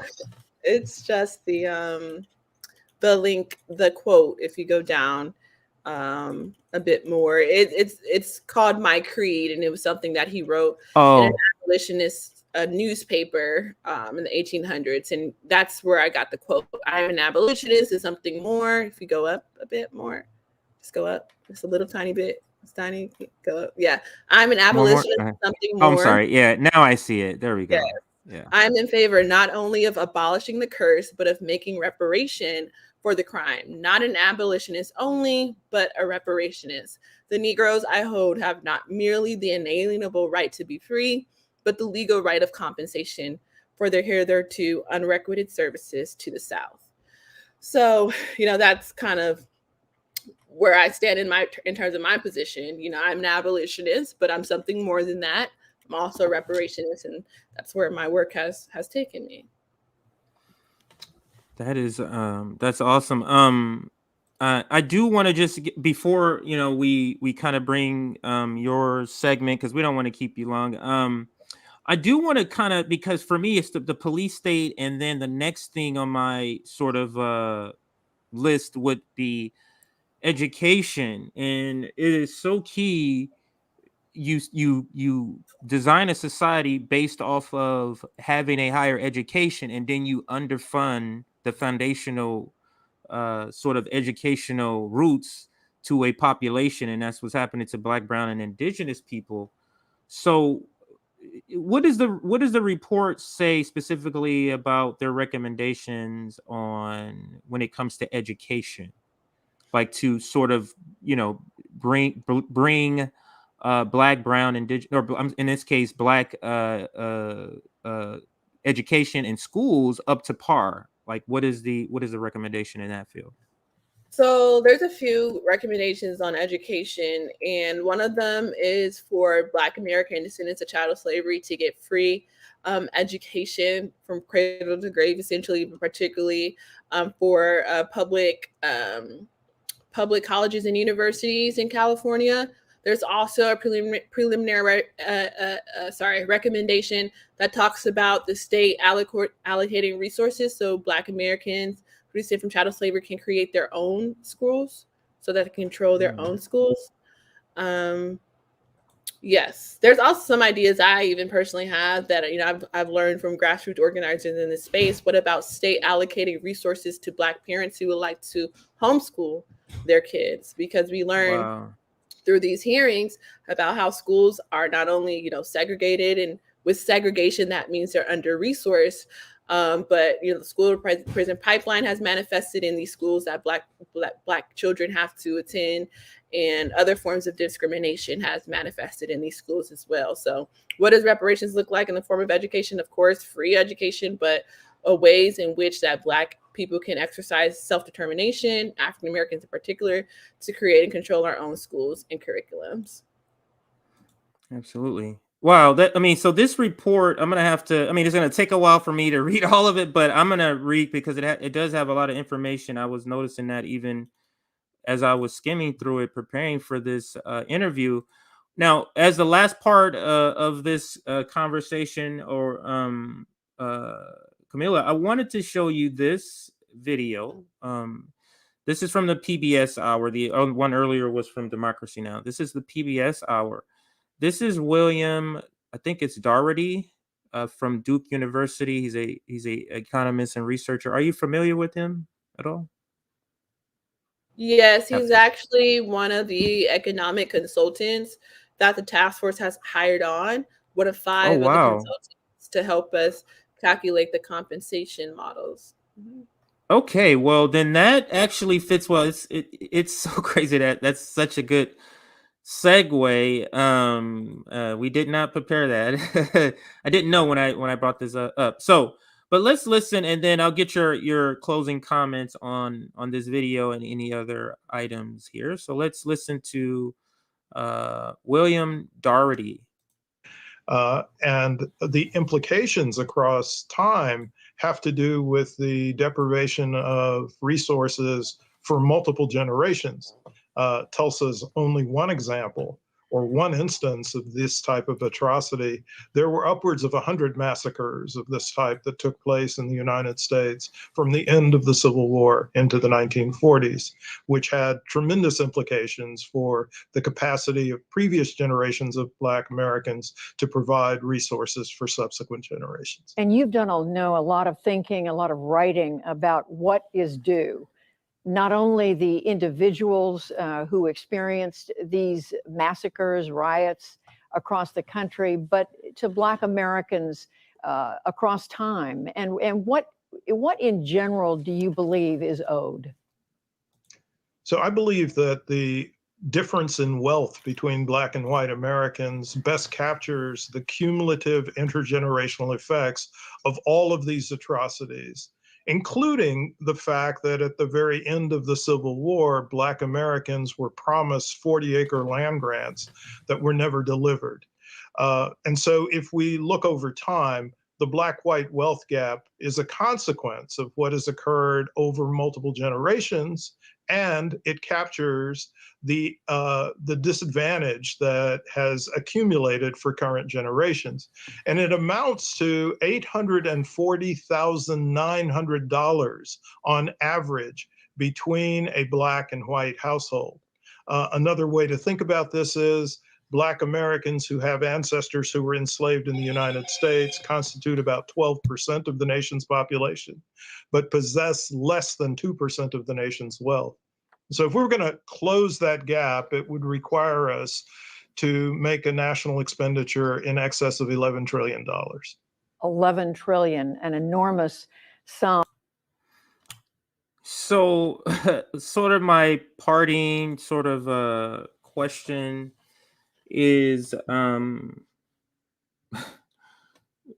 we can't get Medicare for all. This is not speaking specifically about California, but I'm talking about nationally reparations. $11 trillion is roughly what he was saying here. That to me is still a low number, but the possibilities of $11 trillion, Nick, we heard what Nick said in the beginning about it because we played this video in the beginning. What are your thoughts on the amount? Not necessarily whether we can get it or not. What are your thoughts on the amount that he said in this video? I think Dr. Doherty, his scholarship is around, reparations. Pure reparations means, closing the racial wealth gap. And in that video, he talks about, the average numbers that, would be required to close the racial wealth gap. No, but there are people in the reparations space who, disagree and even have numbers that are much higher than that. In fact, to be quite honest, another consultant that we've hired on to serve on the same team is Dr. Darity. He's not an economist, but his name is Dr. Thomas Kramer. He's a professor of public policy at the University of Connecticut. And he has done his own estimates for what reparations for slavery could look like. And with his own estimates, he's actually estimating 6.2 quadrillion, where 151 million for each African American is not enough. So Darity's estimates of around 840,000 for each African American is actually on the low side. But it speaks to the point that no amount of money would be enough to really account for the crimes against humanity that have been perpetuated against the African American community, starting with the transatlantic slave trade. But we're still gonna come and get our check. Yeah, exactly. Run me my check. But exactly. I said the same thing. Like 11 trillion sounds a lot, but my first reaction was that's low. Like that to me is low. And you came up with a number I've never even heard. What did you say? What was the? What did you say?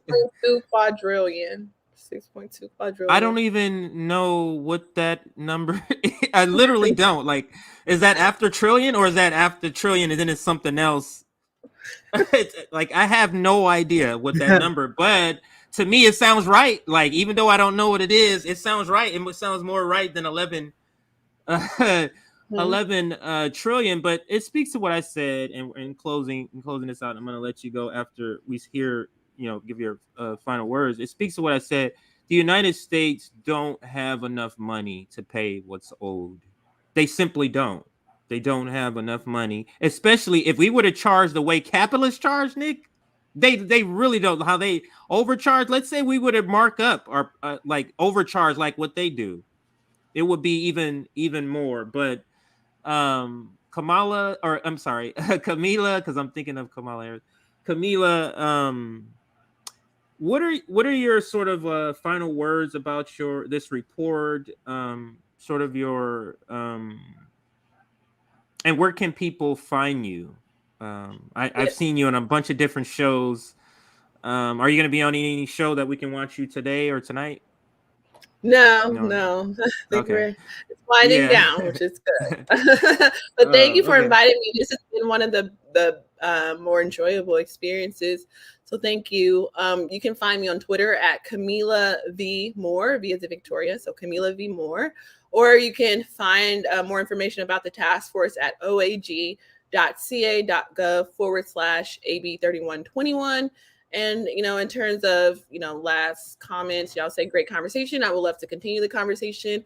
I don't think I mentioned this before, but, the Black Panther Party for Self-Defense, they had a 10-point program. And the third point on their program literally was about reparations. And it was counting for, the robbing of the Black community by the United States, and demanded reparations in the form of 40 acres and 2 mules. That was just a colloquialism to show or demonstrate that, a debt has been owed and there's back pay essentially for the descendants of those who were enslaved in this country. And so, I like to also bring this up in socialist spaces as well. Reparations and revolution, they're not contradictory, right? The Black Panther Party had a saying that said, survival pending revolution. Right. And so, they had these survival programs. Their 10-point program elucidated their survival points. And obviously that third point around demanding reparations is a point of survival. And so we have to, as African Americans, fight and demand for reparations as a point of survival pending revolution. I love that. Nick, any final words to our guests before we let her go? It was a great conversation. Thanks for joining us. There's so much to break down in what you have said. There could be a lot of great conversation. So looking forward to the next one. Thank you for joining us again. Absolutely. We will be definitely reaching out in the future, and if something comes up where the door is open to where, feel free to just, hey, this came up, can I come on and talk about it? You can reach out to me and or Nick on Twitter. Nick is Socialist MMA. So if you go to Revolutionary Blackout Twitter, he's the first name there. You can reach out to either one of us to bring us on, because this is an ongoing thing. This reparations fight, the abolition fight, they are connected, they're not disconnected. So this is an ongoing fight, and we found a new ally in Camila V. Moore. So check her out. Thank you for being our guest today, and I'm gonna drop you out, and you have a great rest of your day. Thank you. You as well. Take care. Bye. Nick, your thoughts or this question? We can answer the question if you want to do that. Yeah, first. Thank you always for leaving good super chats. Troy Z, friend of the show. Modern monetary theory, that's what MMPT stands for. CJ, remember how unlimited wars get funded? That's why I was saying that beginning. Remember when I was asked my reaction? I'm like, yeah, they good for it. Because I'm not gonna pretend I'm an expert on MMT, but I understand the very basic. I hear you. That's how they funded. When we tell you guys the Afghanistan war cost $300 million a day, how you guys think they funded that? The concept of MMT.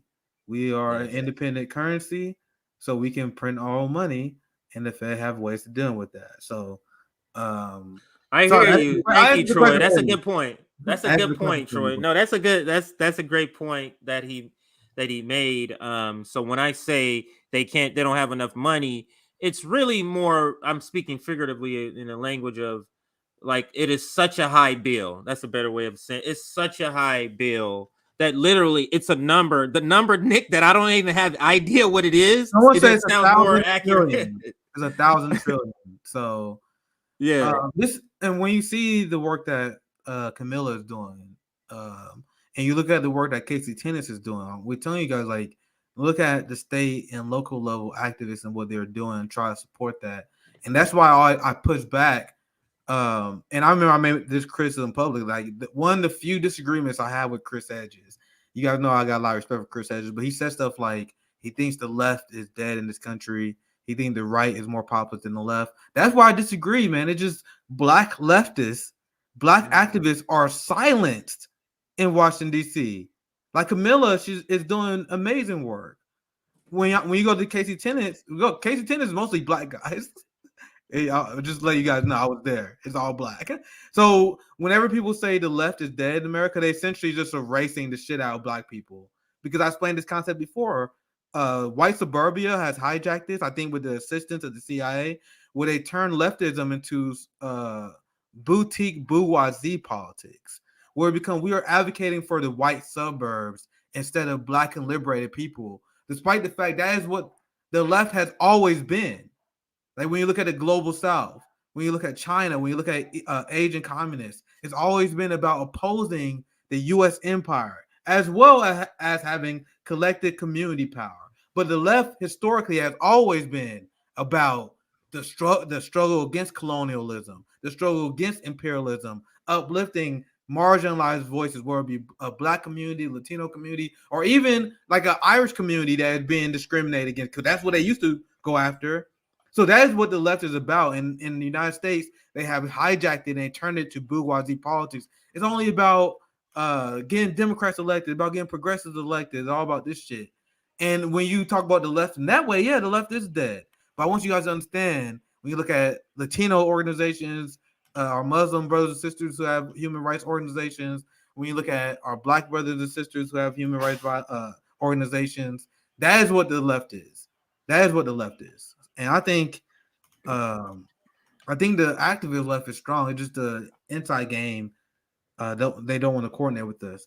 So, CJ, I don't know if you have anything else on this topic. I think I'll do one story because I want to say no. I'm gonna stay on to do one of your topics at least. I'm gonna stay on to do at least one. Right, go ahead. I think I'm gonna do maybe. I think I'm gonna do one and then maybe one of the quick ones that don't really take a long time. Then I'm gonna say the other one for RBN Live tomorrow. That's what I think I'm gonna do. But I want to cover this one today. This is a short Ukraine segment that I think is funny, right? So on the channel, I spend a long time. We spend a lot of time. A lot of our left allies have spent a lot of time debunking the Western narrative on this proxy war in Ukraine, and we spend on the channel. I am open about why I'm against this war. I don't care about Russia. I don't care about Putin. I am here to impose imperial power where it presents itself. I am here to oppose NATO, because NATO created and led to this conflict in the first place. The fact that they want to smuggle more arms and enrich weapon manufacturers and their NATO cronies, that is what this conflict is all about. This is why they want to get Sweden and Finland as NATO. This is why NATO literally had no mandate after the fall of the USSR. NATO has helped imperial powers maintain their white imperial power over Africa. They supplied material support for the colonial Portuguese and their colonies in Africa. So I'm telling you guys, as a Black Marxist, I am unapologetically against NATO, as every single Black Marxist, every single Black, brown, or even socialist should be in this country, right? But that's how I explain this issue. That's why we cover the issue the way we do. The media has been lying to you guys from day one. Mm-hmm. And you guys want to know one of the things they do? They listen to the Eastern Ukrainian propagandists, who are the most notorious liars in the world, period. Over and over again, they get caught lying. Ukraine has been one of the most corrupt countries before this conflict, and that was widely reported on. They had the most public officials that was in the Panama Papers. They don't talk about that. Zelensky was in there as well, right? So what our media would do, they would take what Ukraine propaganda says, and then they would just repeat it as fact with no retraction whatsoever. So I'm you guys, CJ, you know I do my stories in order for a certain reason. Go ahead. So I'm gonna share this one first. Do you guys remember the story that the mainstream media ran as fact? There was literally human rights trials that was discussed being had because of this. I watched corporate media, so I saw MSNBC report this as fact. I saw CNN report this as fact. They were saying Russians was raping children. And there was one specific account that was pushed out to dry sympathy towards the war, where they said Russian soldiers, they tied up this family and they raped like a 1-year-old boy to death. It's like, the only reason you will even believe this without hard evidence, I'm not saying stuff like this can't happen. Like war crimes has been documented by WikiLeaks, right, for example, with hard evidence. But the reason you guys believe this without any hard evidence is because of xenophobia that they programmed you to believe. They used to say the same propaganda about the Viet Cong in Vietnam. Every time they have a enemy they got to go against, they portray them as inhumane because they programmed you to believe it. You believe Russians are evil enough to just randomly rape a 1-year-old boy, and that's like a systematic order, and that there's something they installed. This has been long time war propaganda in doing this. So this was so absurd, and obviously, as soon as this was put out there, they immediately looked into it and found it false. Obviously, anyone with critical thinking, like, why? Russia already had a PR program, so why would they make this like a systematic army thing? Let's go rape and pillage these people. That's how they present it. Oh, this is a Russian army. They want their people to go and rape Ukrainians. No, I'm dead serious. Look at the MSNBC coverage of this. I told you guys, I've been watching just so I can show you guys. Anyway, I'm prefacing the story too much. So, look at this. Ukraine official fired over handling of Russian sexual assault claims. Because I think she went too far. Because that claim was so bad. Like, people immediately started looking, who the Russian soldier who did this? Like, Russia immediately started looking into, like, nothing. So she went so far. So this is one of the stories that came out when everyone was like, okay, these people are fucking liars. So I don't think she was fired because they really were like, oh my God, she lied. No, she was just a dumb propagandist. So this she didn't do it good. She didn't do it well. That's why, yeah. Now, that's why they're not gonna fire you for doing it good. You didn't do it well. That's the problem. You guys know my right. Okay, you guys can have to take you guys one. I present the fact. That's my take. They not fired. They don't give a fuck that she lied. Dude, they just like, bro, you suck at this. We need to find someone who's better at this propaganda game than you are. Like Anthony Blinken, is Dick Cheney, they are great at this propaganda shit. This is amateur hour, guys, believe it or not. So this is her statements. And they got killed or something because you can't have this dumbass out here just saying the quiet part out loud. So she was playing to a Ukrainian newspaper, so they gave her an interview after this. I've been talking about scary things in order to make sure that the decisions that Ukraine needs would be made. So maybe I went too far, but I was trying to achieve the goal of convincing the world to provide arms and put pressure on Russia. Guys, what have I said in the other 3 streams that got pulled? Knock on wood. Hopefully this one don't get streamed for me. Report on this. Hopefully. I told you guys, the Ukrainians has a vested interest in stoking this propaganda. Why do you think Zelensky is on a PR propaganda campaign? That's the most important part of the war for them, so they can heist the working class of the world and get weapons sent to them. How else can you politically get the political power and will to send 40 billion of our weapons to Ukraine? If you tug on their heartstrings and make them believe that Russians are animals and that Ukraine has a chance to win. I explained this concept so many times on this show. Check it out on Rumble, because most of them have been pulled, right? So are they streamed live on Rumble, or you just upload them? You upload them to the Rumble? We don't go live on Rumble because Rumble was like, I was setting that up, and then it was like, we charge $15 a month for you guys to go live. What? Like, fuck you. Fuck you. Like, what are you talking about? What? Maybe so later anyway, later maybe we'll do replay is always uploaded on Rumble afterwards. So that's how it works. All streams are all on Rumble. So CJ, before I continue, I went on for a while. Do you have anything you want to add before I move on? No, you can move on. Go ahead. So I'm showing you. So they are at it again. I am showing you guys this because do not trust the propagandists of Ukraine. You got this lady out saying the quiet part out loud. The media, we are being lied to about this conflict because they want people to take a side so they can have the political will and political capital to send arms to Ukraine and fund this proxy war to expand NATO. Are we clear? That's why they are lying to you. They even lied about stuff like the ghost of Kiev. As we debunked on the show, and I remember when I first commented on this, I'm like, anyone who believes this shit, you are a moron. Because the reports of the war when it first came out on the ground, Russia immediately had air superiority, air dominance. They had a radar controls jammed. They knocked out the communication. It was complete dominance from the very beginning, right? So the idea that there was this random Ukrainian pilot that is killing Russian soldiers left and right, it didn't make sense at face value. But the media knew that, and they ran the story as fact. Voss reported the story as fact.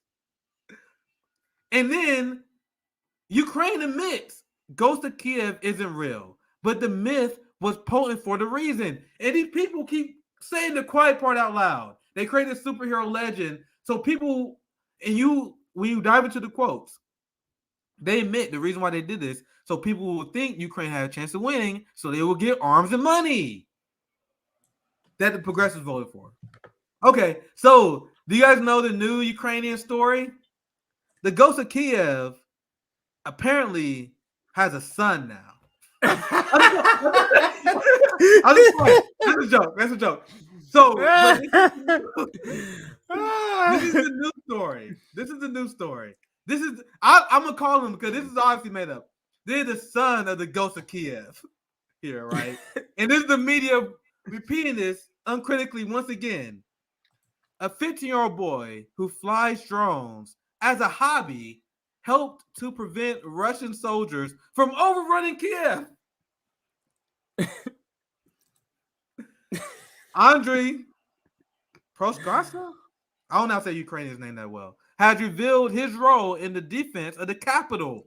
Once again, they already painted this narrative that, oh my God, there was this massive Russian offensive that they repelled. Let me tell you guys something. Hopefully I don't. All right, I tell you, I'm not getting out of order. So you guys know the Azov Battalion and many Ukrainians have been surrendering in mass to Russia, losing a ton of territory, and then the media was reporting that as evacuated, right? Yeah, I remember So that. in response to this massive surrender and in response to Russia taking massive lands, they had another offensive that they pushed, right? And then Russia pulled back from one small territory to reevaluate, and then they immediately pushed forward again and gained territory. Do you guys want to know how the media reported on this? The media, because the Ukraine told the media, that the Ukraine said, yo, we lost this territory, but we pushed back. The Russian forces are retreating. So then the media came out and said the Ukrainian forces are forcing Russia to retreat. Guys, I'm dead serious. MSNBC, New York Times, Washington Post, everyone in the Western media ran with the story that the Russian soldiers were forced to retreat. And that was proven to be false. Russia was like, what the fuck? No, it was just a tactical maneuver, and they immediately took territory over again. But they don't need to correct it. The lie was out there, and they immediately started circulating it. Why do you guys think so many people think Ukraine is doing well in this war? Because of one small, minor offensive that Russia immediately counteracted. But go ahead, CJ. I know I'm talking. But no, but you notice when they lie, they'll take a long time to retract it. That's on purpose. Yeah. They want that lie to be disseminated because they know the retraction is not going to be disseminated at the same level as the lie. It's never going to catch up. The retraction is never going to catch up. So they want that out there, and they just kind of fiddle there, and then they'll bring a retraction. But you're saying they haven't retracted this at all? No, they not at all. They're ridiculous. There's so many people that have been repeating this Ukrainian offensive, and I told you I'm in the weeds more. Like I've been watching a lot of opposition media, so they were like, "Oh my God, surprising Ukrainian offensive!" Guys, that's report. Ask where they get that reporting from. That reporting was based on Ukrainian propaganda that they put off because of one small gain they got. Because as this person Nick says, Russia like to move a lot and trick their enemy, right? And they do this all the time, and that's why they immediately gain that offensive right back. But they reported on this like this was an ongoing, continuous offensive. But anyway, I don't want to hijack the original story, but the reason why I brought this up is because this has been an ongoing thing. The Ghost of Kiev is a funny story that the media reported on and repeated uncritically. But I want you guys to understand that's a small lie. The biggest lie the media have been propagating in this war is whenever the Ukrainian propagandists, because that's the reason why I showed the story in the order that I did. The reason why they tell you guys these lies is so that they can convince people that there's a chance of them winning. Anything to secure funds. So the Ukrainian propaganda, the Azov Battalion, their allies, they will send out false statements about what's going on in the war. Like, oh my God, we did so well. We killed this Russian soldier here, which happens in war. There are casualties, right? Mm-hmm. But then they will take that. Then the media was like, oh my God, the Ukrainians are slaughtering Russians. Even though, as Mike Ritter explained, if you compare the body counts, it's not even close, right? But this is what the media did. That's the biggest lie. They will take whatever the Ukrainian side said and repeat it as fact. So now let me get back to the main story and why this is bullshit. Why this is bullshit, right? So this is for the Metro, and they come out with this long thread of bullshit. So the soldiers found this apparently this story, this kid was like providing intel to the Ukrainian military. So then the Ukrainian military was so impressed by him, they recruited him and they called him the hero of Kiev, the hero of Ukraine. Guys, I can see the movie now. Our goal is to find the exact coordinates and provide the coordinates to the soldiers. So there's a lot of people that push back on this. I want to put my tweet up here because it's the obvious. Like, as soon as you start thinking logically about these stories, you see how they start falling apart. This is how you know the Ghost of Kiev is bullshit. Let's put it like this. Let's think about if this was real. The Ukrainian side is glorifying child soldiers. So isn't it funny how whenever Al-Qaeda, and I condemned all this as well, right? The use of child soldiers. They were like, oh my God, they're so barbaric. They're using child soldiers. Meanwhile, when it's a Western ally. They're like, oh my God, look at this feel-good story of this kid trying to help out his country. So guys, if this story is real, they just doxed said child soldier in the middle of a conflict. So if you was to believe the Western narrative that Russians are monsters and animals who will indiscriminately kill children without a second notice, why the hell will you dox this kid? They put his name up here, his name, a picture. Like you guys understand, Russian intelligence, people that are less intelligent than militaries can find out where you are based on pictures. That's why they tell, like, I heard women, they tell women, don't put your location, don't post where you're at social media, because there have been stories of famous women, like social media influencers, they will take a picture of where they at, like, yo, I'm back at the club, and then stalkers will find them. Yeah. So if random stalkers, nerds can do that, what do you think the Russian military can do with this picture? No, think about it. In their logic, these Russians are monsters that won't hesitate to kill this guy. So back to my point, they just doxed the child soldier. And also, why are we sending billions of dollars to Ukraine if they are relying on children to be soldiers? But Ukraine Twitter is so brain dead, they are cheering this on. Oh my God, child soldier. Wow. I didn't even know that. I knew about the story, but I didn't know that people are like, I can't believe people are buying this stuff, Nick. It's so bizarre. Comment for the original. Go ahead. Let's have some fun real quick. Because I helped get the ball rolling. I got 77,000 followers. When I first found this tweet, it was shit live paradise. So I quote tweeted, now leftists found it. I hope now it's getting ratioed by leftists. Hopefully I can still find some liberals, because look, it's so ridiculous. My timeline is really radical. So that's my comment. See, now the tide is turning. Can you see people saying the propaganda?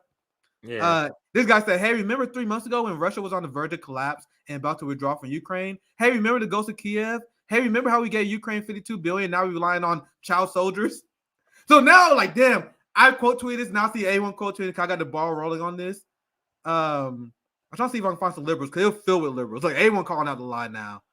This guy said, when our enemies use child soldiers, oh my God, can't believe they would do that. It's terrible. When the West uses child soldiers, this is so heroic. I tell you guys, my algorithm is radical as hell. This guy says, so the Russians know his name and know what he looks like. This ain't gonna. Nick, this is why Barack Obama said the internet is not that good for democracy. It's because we're able to talk and say the bullshit they say. This is some nonsense. We're able to say that and not just be in our own solitary, like by ourselves, looking at their version of the story with no way of talking to anybody else. This is why he says that. This is why the internet, as George Bush would say, is not good for their type of democracy. Dude, you guys have to believe me, right? Because I saw this tweet a few hours ago. Now it's filled with a ton of leftists calling this out. This is at least one, because there's a lot of liberals that was kind of saying this too. Like, oh my God, why show the boy's face? I tried to find some of the liberal comments I found earlier, but I have a hard time, to be honest. Because I saw this when you think this is a completely made up story that they're trying 100%. To use? Guys, I'm telling you, completely made up. In a few weeks, they're gonna be like, oh yeah, that story was a lie, but we did it for propaganda. I literally predicted that the ghost Kiev was fake. And I'm not saying that I'm special, guys.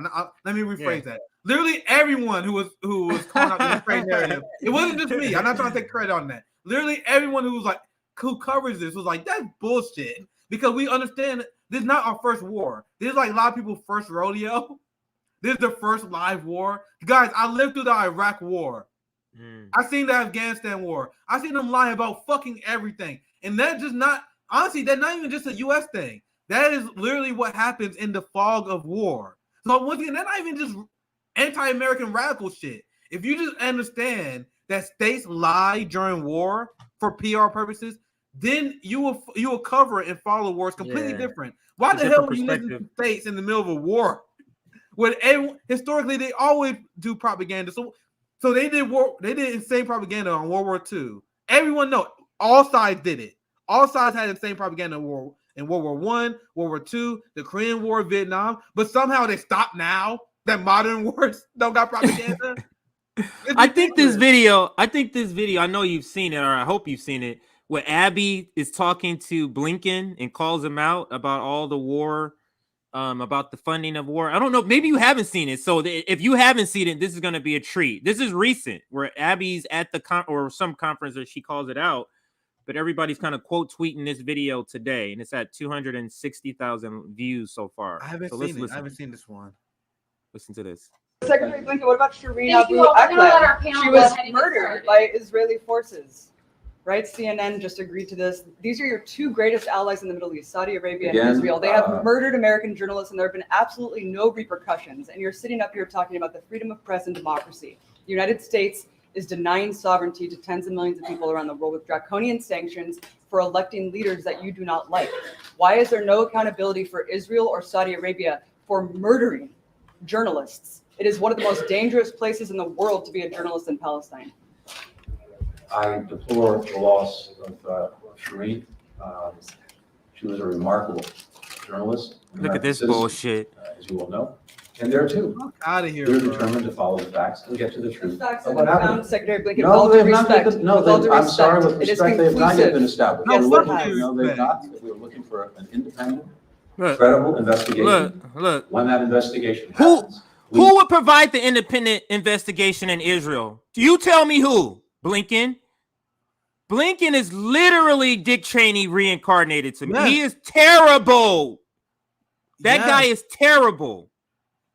Go ahead, Yes. Nick. Why do you think there was no way in fucking hell no one could convince me to vote for Joe Biden? Do you guys know that Biden said that, like, Anthony Blinken was Biden's foreign policy advisor? The biggest secret in Washington was that Anthony Blinken was going to be Secretary of State, or at least some sort of high government position. Yeah, everybody knew. Everybody knew. Look, I can show you guys my old tweet about I don't have to do that. I think you guys believe me. But I literally tweeted about Blinken so many times in the lead up to the election. I was like, guys, Joe Biden literally has Anthony Blinken on his side. This means he's not going to shift to the left. He literally showing his hand. Anthony Blinken is a Zionist psychopath.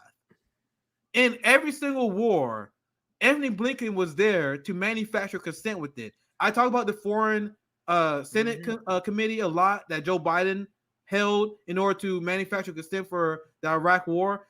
Anthony Blinken was his advisor that helped put that together. Anthony Blinken supported every war, every step of the way, and he is one of the biggest proponents to U.S. unapologetic loyalty to Israel. But so before I get more into this, because I didn't see the video before, this is super interesting. Based as Abby Martin as well. Based as Abby Martin. Call him out. As always. Rewind it like 30 seconds. Like, this is a great absolutely, video. And we didn't even finish it. It still has like 10, 11 seconds left. So let me just rewind it a little bit more. Let's rewind it where he begins, where he's put on the spot by her, so he has to pretend like he cares about press freedom. So he says, "We deplore." You get that? It's always, yeah, she's dead, and that's bad. But we don't have any idea. Yeah, you do. Yeah, you do. So I love that about Abby here. Some of the Americas, right? And I just want to add a little bit more context before you continue the video. Yeah, absolutely. This summit of Americas have been a disaster. They have been flooded with multiple protesters already because you had the United States being like openly hypocritical in denying Cuba, Nicaragua, and Venezuela. And then they are pretending this summit is like this amazing gathering of human rights advocates. There was a Julian Assange supporter that was calling out the spokesperson for the U.S. Like, how are you guys gonna say you for press freedom? That's the video I did see. How are you gonna say you for press freedom when you going after Julian Assange? There was another video where where this guy was calling out the United States. Like, this is one of the segments I was prepping. I get the receipts for it. But he called out the United States and like, how the fuck are you guys gonna pretend that you guys are for democracy when you supporting Juan Guaido? And you guys are expelling Cuba and Nicaragua, who do not recognize Juan Guaido. So this summit has been a disaster. And big props to, like, remember that question you asked me, CJ? Like, what will I do with RBN funds? This shit. Like, imagine if I have I love this. Abby Martin went to Anthony Blinken's face and called him out as a liar. And I wouldn't add the all due respect shit. Like, I'm like, she wants to be able to sneak in and do these questions because she keeps getting allowed to go to these places. They keep letting her go, and that's why I think that the all due respect, just so she can make sure she's able to sneak in. And That's not Yeah. criticism. No, absolutely not. I'm just saying. I think it's more strategic because I know she knows this guy's fucking the disgusting human being. I think she knows that by just the information that I've seen her the questions speak on she's him. asking. Yeah. But let's listen to that again and let's play it. It's a minute and 11 seconds. I'll let it play this whole time. Secretary Blinken, what about Shireen Abu Akleh? She was murdered by Israeli forces. Right? CNN just agreed to this. These are your two greatest allies in the Middle East, Saudi Arabia and Israel. They have murdered American journalists and there have been absolutely no repercussions. And you're sitting up here talking about the freedom of press and democracy. The United States is denying sovereignty to tens of millions of people around the world with draconian sanctions for electing leaders that you do not like. Why is there no accountability for Israel or Saudi Arabia for murdering journalists? It is one of the most dangerous places in the world to be a journalist in Palestine. I deplore the loss of Shireen. She was a remarkable journalist. How can you deplore the loss of her? How can you deplore the loss of her without deploring the way she was lost? You get how they try to like walk this scale? Like, how can you say that? How? It can't be deplore unless it was wrong. If it was an accident, you would say it's an accident. Though that specific word implies something wrong or bad happened. Think about the language that Blinken would use if this was a Ukrainian journalist who was executed in cold blood by the Russian military. Do you think he'll be using soft language like he's using right now? But anyway, let's go. I'm very interested to see your response because this is about to be let's hear expert. This is about to be top level bullshit right now. I remember when I said the other person was who did I say was a I forgot. I said someone was an amateur. And Blinken and what? I forgot. Anyway, my point. I forgot my point. But like our oligarchs are the king of propaganda, and this is what I mean. But continue the video. I can already tell this is about to be some bullshit. Yeah, he's put on the spot, and he knows, and that's why you see the clutching of his knee. That is a tactic, so it doesn't seem like he's fidgety or nervous. That's what he's doing. That's a grip to show he's calm. That's what he's doing that for. She was a remarkable journalist, an American citizen, as you all know. And there too, we are determined to follow the facts and get to the truth of what happened. Secretary Blinken, no, I'm sorry, with respect, they have not yet been established. Yes, it has. What the fuck? For an independent, credible investigation. Where are you going to get an independent, credible? The word credible is the key point. When they say that, credible, that's them. Whatever information is out now, they're trying to say that's not credible. And two, this is code word for the people they pick is who's credible. Exactly, CJ. Exactly. You nailed it. That's that. He literally said there is no. He said that has not been. You guys understand? Abby Martin at first Blinken said we need an investigation, and then Abby immediately, because this is my first time seeing it, guys. So this is my immediate reaction. So Abby immediately fires back at Blinken. No, sir. It's been established that Israel assassinated Shireen Abu Akleh. He is not acknowledging all the previous reported investigations that established this. Because the right people aren't saying it. The right people aren't saying it. It has to come, just like here, it has to come from the police department, not no freaking people of color, 17 witnesses. The police didn't say it, but 17 other people said it. You get what I'm saying? It has to come from the right place. Go ahead, Nick. Rewind it like 10 seconds. Right. 10 seconds. Yeah. I watched this for the first time, so I get it. You got to keep re-seeing it. You got to keep re-seeing it. I get it. Now Anthony Blinken is giving me life, and I'm about to analyze this just one more time. Let's watch the whole thing through because okay. Let me get the whole thing. Hold on. All right, I think I'm sorry at the beginning right here. We'll see. Every time it gets to that point where he's trying to act like he cares is when we always got to step in. That was the same point last time, but we're gonna try to let it play this time. Yeah, I want to see. Secretary Blinken, what about Shireen Abu Akleh? Say that again. Yeah, go ahead. I just want to see. I definitely want to see Blinken's whole response, but you can play the whole video again. It's only a minute. Okay. Secretary Blinken, what about Shireen Abu Akleh? She was murdered by Israeli forces. Right? CNN just agreed to this. These are your two greatest allies in the Middle East, Saudi Arabia and Israel. They have murdered American journalists, and there have been absolutely no repercussions. And you're sitting up here talking about the freedom of press and democracy. The United States is denying sovereignty to tens of millions of people around the world with draconian sanctions for electing leaders that you do not like. Why is there no accountability for Israel or Saudi Arabia for murdering journalists? It is one of the most dangerous places in the world to be a journalist in Palestine. I deplore the loss of Shireen. She was a remarkable journalist, an American citizen, as you all know. And there too, we are determined to follow the facts and get to the truth of what happened. Secretary Blinken, No, with all they due have not respect. been, no, with all due I'm sorry, respect, with it is respect, they have not yet been conclusive. established. Yes, We're it looking has. for, no, they've Look not. how he interrupts her. Credible investigation. When that Same part, investigation same happens, part. we will follow the facts perfectly. It's as straightforward as that. That has not yet happened, but it's something that we very much want to see happen. And we'll have time after Thank the you. panel, of course, to talk more about this. No, you Yeah, won't.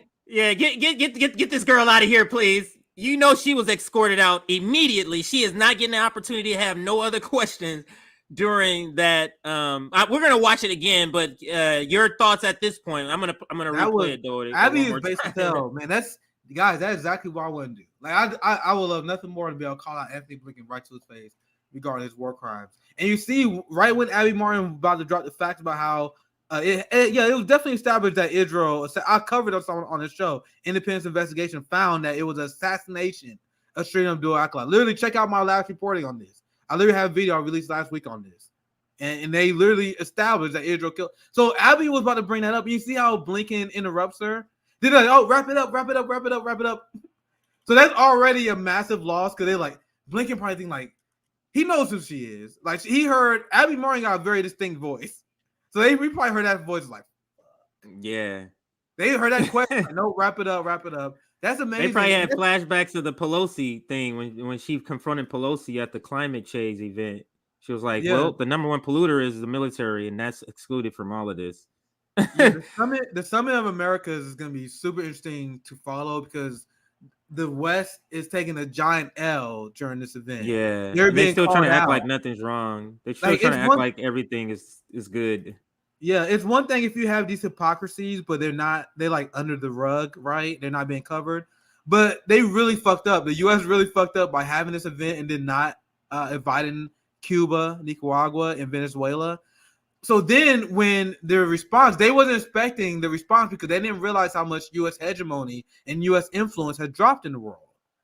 So I think it was Guatemala, Mexico. I got the other two countries. Who else that joined them? Honduras, Mexico, Bolivia, and Guatemala had joined in solidarity where they said we're not joining the conference either. Saw that. This is where the West fucked up. So because they did this, this is the story of the event now. It's the hypocrisy because they're saying you guys are hypocrites. AMLO said you guys are hypocrites. Cuba said you guys are hypocrites. So now the theme of this contract, you guys see what happened? The theme of this contract, the conference, what they originally planned, they wanted to create alliance to put pressure on Putin to have a tighter alliance that established this neoliberal domination. So I explained this when we talked about this yesterday. They first had this conference in 1994, the Summit of Americas, but it's not a yearly thing. They haven't done the Summit of Americas for years. And they planned on this being a yearly thing when they first started. But the reason why it stopped is because South America started electing socialist leaders. They started electing leaders that did not want to go on with U.S. hegemony. So they literally canceled it.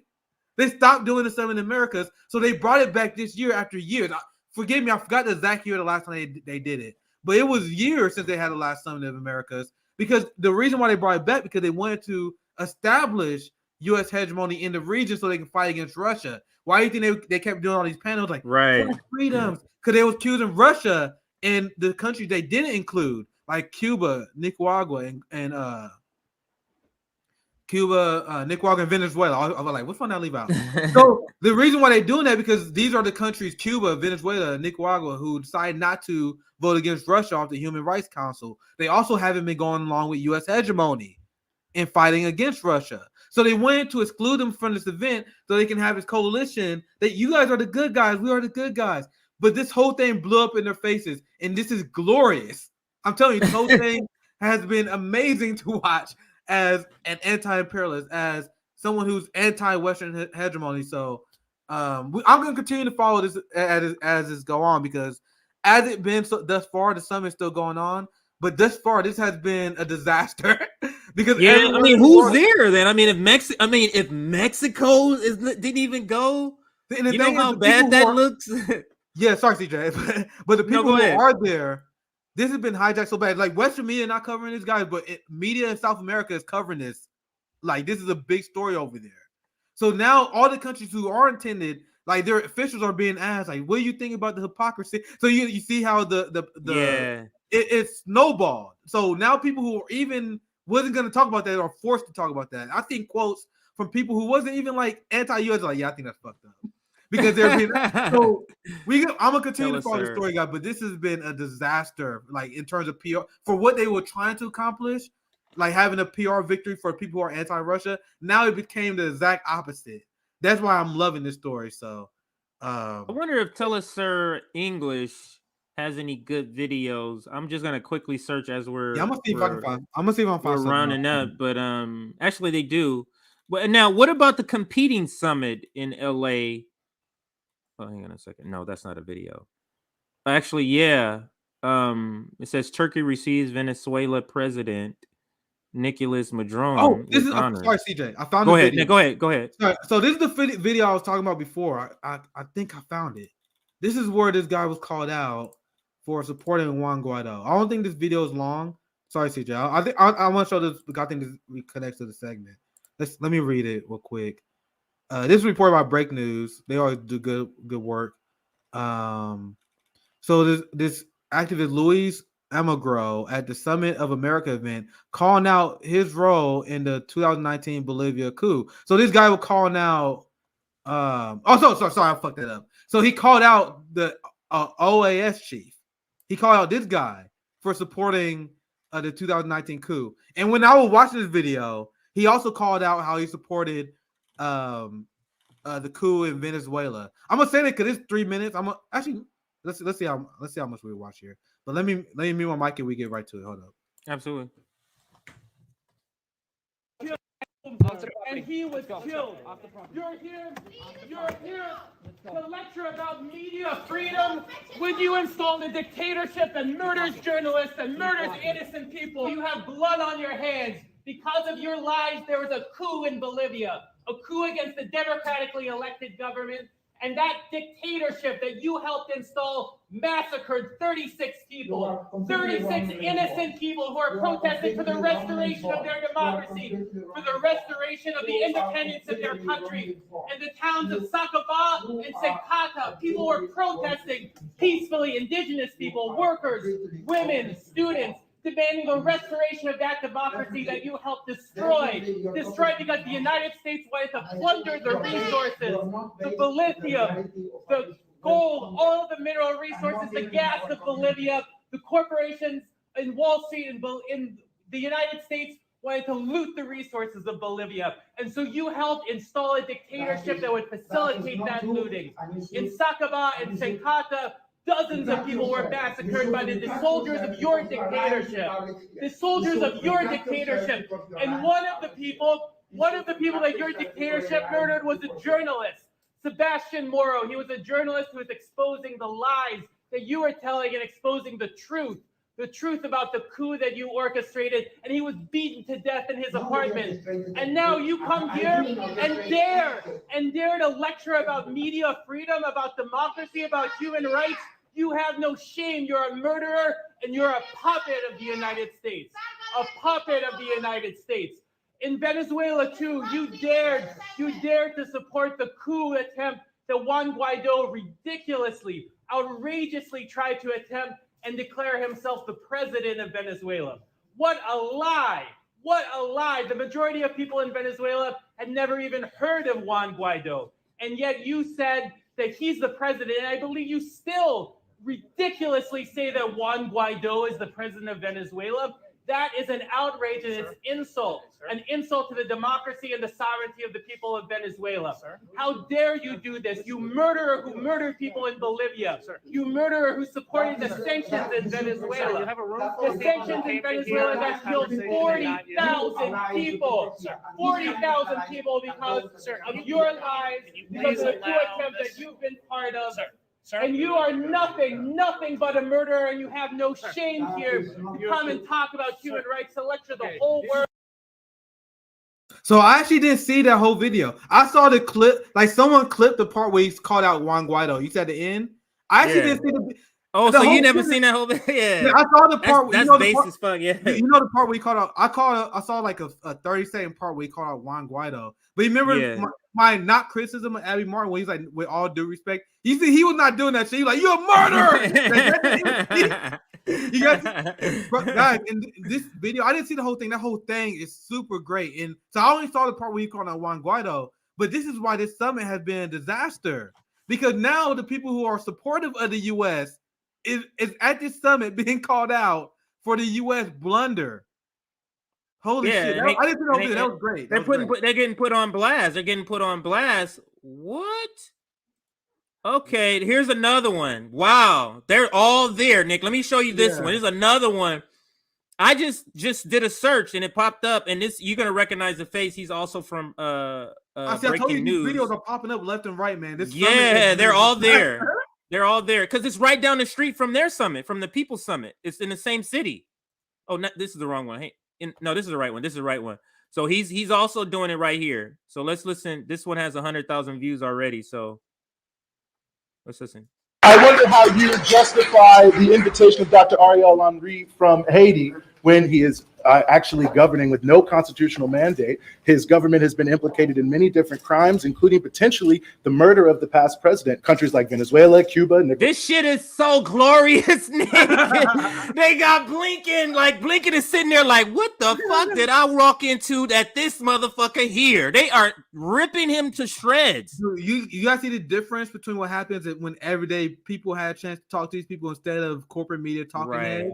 He's used to the softball MSNBC interview, right? He used to being on fucking Sesame Street. Yes, Sesame Street had Anthony Blinken on. Yeah, that's. I don't know if you remember. We reported on that a long time ago, but like that was like that was like the summer that we started. I'm gonna report on it. They had so he's not used to that shit on Sesame Street. He's not used to that shit on MSNBC. So when you're in the middle of the exchange of ideas with no barriers. And there's still a lot of barriers, but with the little amount of barriers they have, he's drowning. But anyway, let's continue the video. I mean, this is great. Like I just had to pause it just to say I'm loving all this calling out, because in the beginning I didn't know it was at the same place. So maybe we're gonna get a bunch of Anthony Blinkens, and I can't think of another person who's coherent, because another person would be Joe Biden, but he's not coherent. So, yeah, imagine if Biden was taking these questions. Yeah, I know. He would be like, huh? Yeah, I agree with you. He might say that. I agree with you. Well, let's listen. I wonder how you justify the invitation of Dr. Ariel Henry from Haiti when he is actually governing with no constitutional mandate. His government has been implicated in many different crimes, including potentially the murder of the past president. Countries like Venezuela, Cuba, Nicaragua are being excluded from the Summit of the Americas because you deem them to not be democratic. But how can you use that as your justification when you have the so-called prime minister of Haiti who is ruling under no sort of democratic mandate here? Yeah, we, like many other countries, are determined to get to the facts of what happened in Haiti, including the assassination of the previous prime minister. We're determined to find the facts wherever. You're going to determine to find the facts. Just go to the White House. Just go to the back room where all the plans are. Just go there. Like you're trying to act like you're not involved with the assassination of the Haiti. Like that's what he's trying to pull off here, Nick.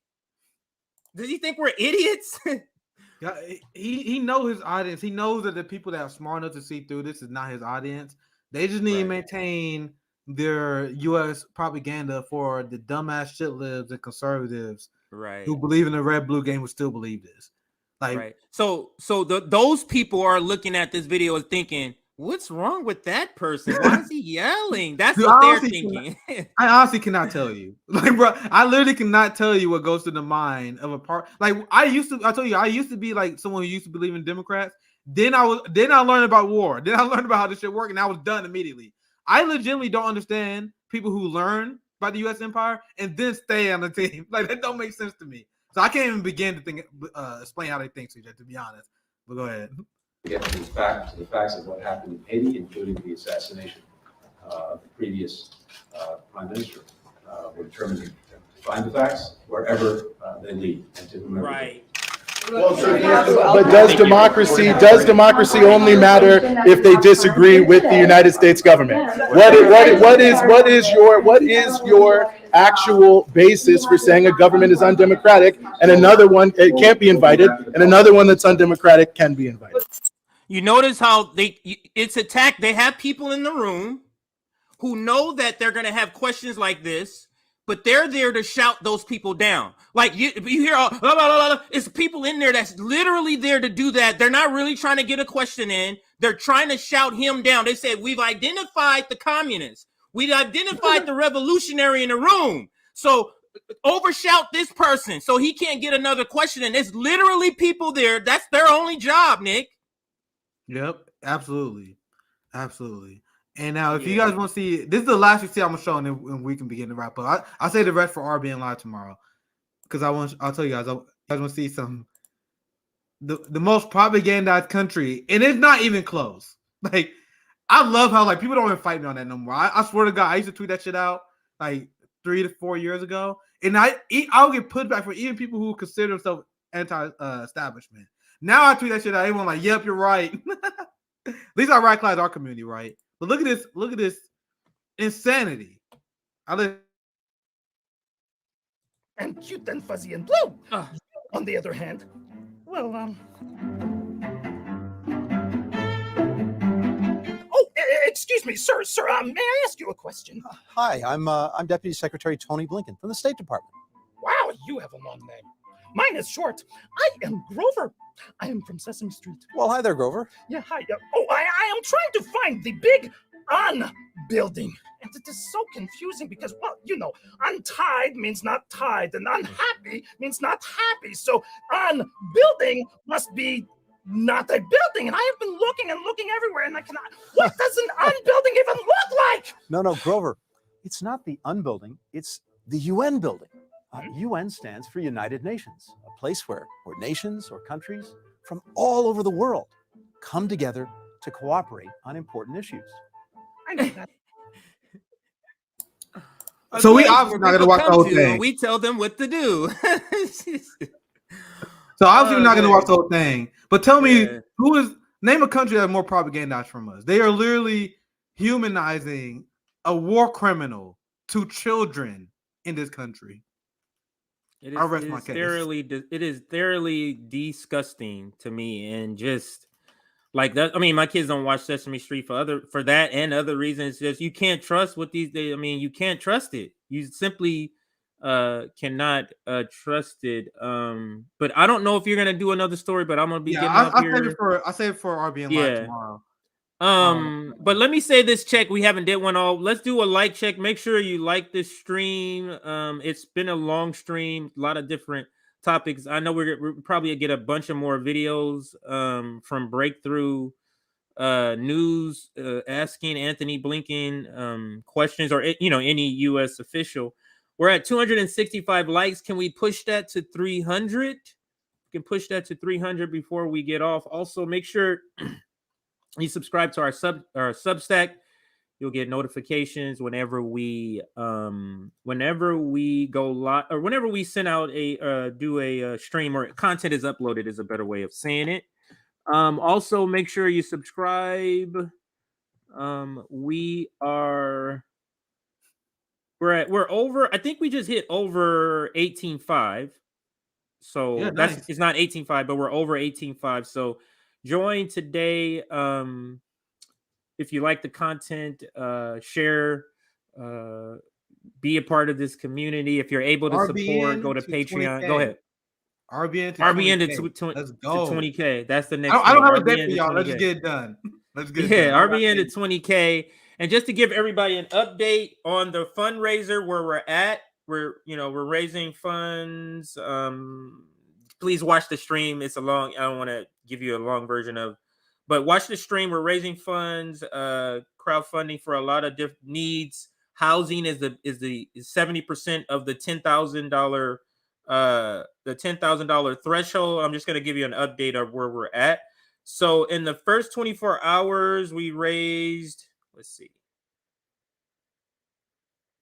First 24 hours takes a while for this to update. Oh, I have to accept it first. Sorry. Somebody just recently sent another 100 here. So we are at roughly not is it 900? Yeah, we're at roughly $900. So first, that's not bad. Almost $1,000 in the first day. And so that's almost 1,000 down and 9 to go to reach our target. And like I said, 70% of the target is housing. If you go watch that stream, you can see the breakdown of where that money is needed. Anything, Nick, you want to shout out before we go? I have nothing else. Hopefully, you guys enjoyed the stream. If you guys did, make sure you guys support us on Patreon as well. Let's help us continue with this great content. And also subscribe to our Rumble page as well, because they're probably gonna take the stream down. I got a few more clips. I got a few more clips I'm gonna post for the other stream, but subscribe to Rumble and you guys get all our content uncensored. Hey, but also for Rumble, is it like what is Rumble? Because I haven't been on there. What is Rumble? Would you say it resembles? Is it like a like a rock fan?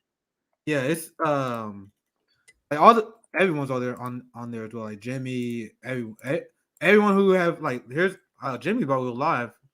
Jimmy about to go live. So you see everyone's on here. I don't go live because they charge. I'm like, you guys fuck off. Yeah, not paying for fucking live for you guys. You guys out of your goddamn mind. So let's go my content. This is our page. At RBNC. They automatically upload. I set it up on Rumble. So all our live streams are found on Rumble right after we done. So this is you guys see this one got 200. A lot of people went on Rumble to check out this stream because this stream was pulled on YouTube. This is why I'm glad I set this up. Remember the very first stream they got pulled that me and Zoya did, and then they pulled the one after that. Like literally 2 days in a row, I got the stream pulled. So after that, I was like, all right, I got moved to Rumble. Ever since then, we got at least a backup plan. Our Rumble's not really that big, but if all our streams get pulled, they at Rumble, and obviously I'm still gonna post some clips about this live stream as well because there was too much good stuff on here to let it die forever. So that's our Rumble. Make sure it's a Red Black Network because they had restrictions. So I just said Red Black Network. That's what we had on Rumble. Make sure you guys subscribe to us on there. That's all. All right. Yeah, so we're gonna leave you with a closing video. This one is George Carlin, another classic from him. We're not coming back after the stream, so everybody enjoy the rest of your day, and we'll be back. Look for the next new content on RBN. And here is George Carlin.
Now I'd like to talk about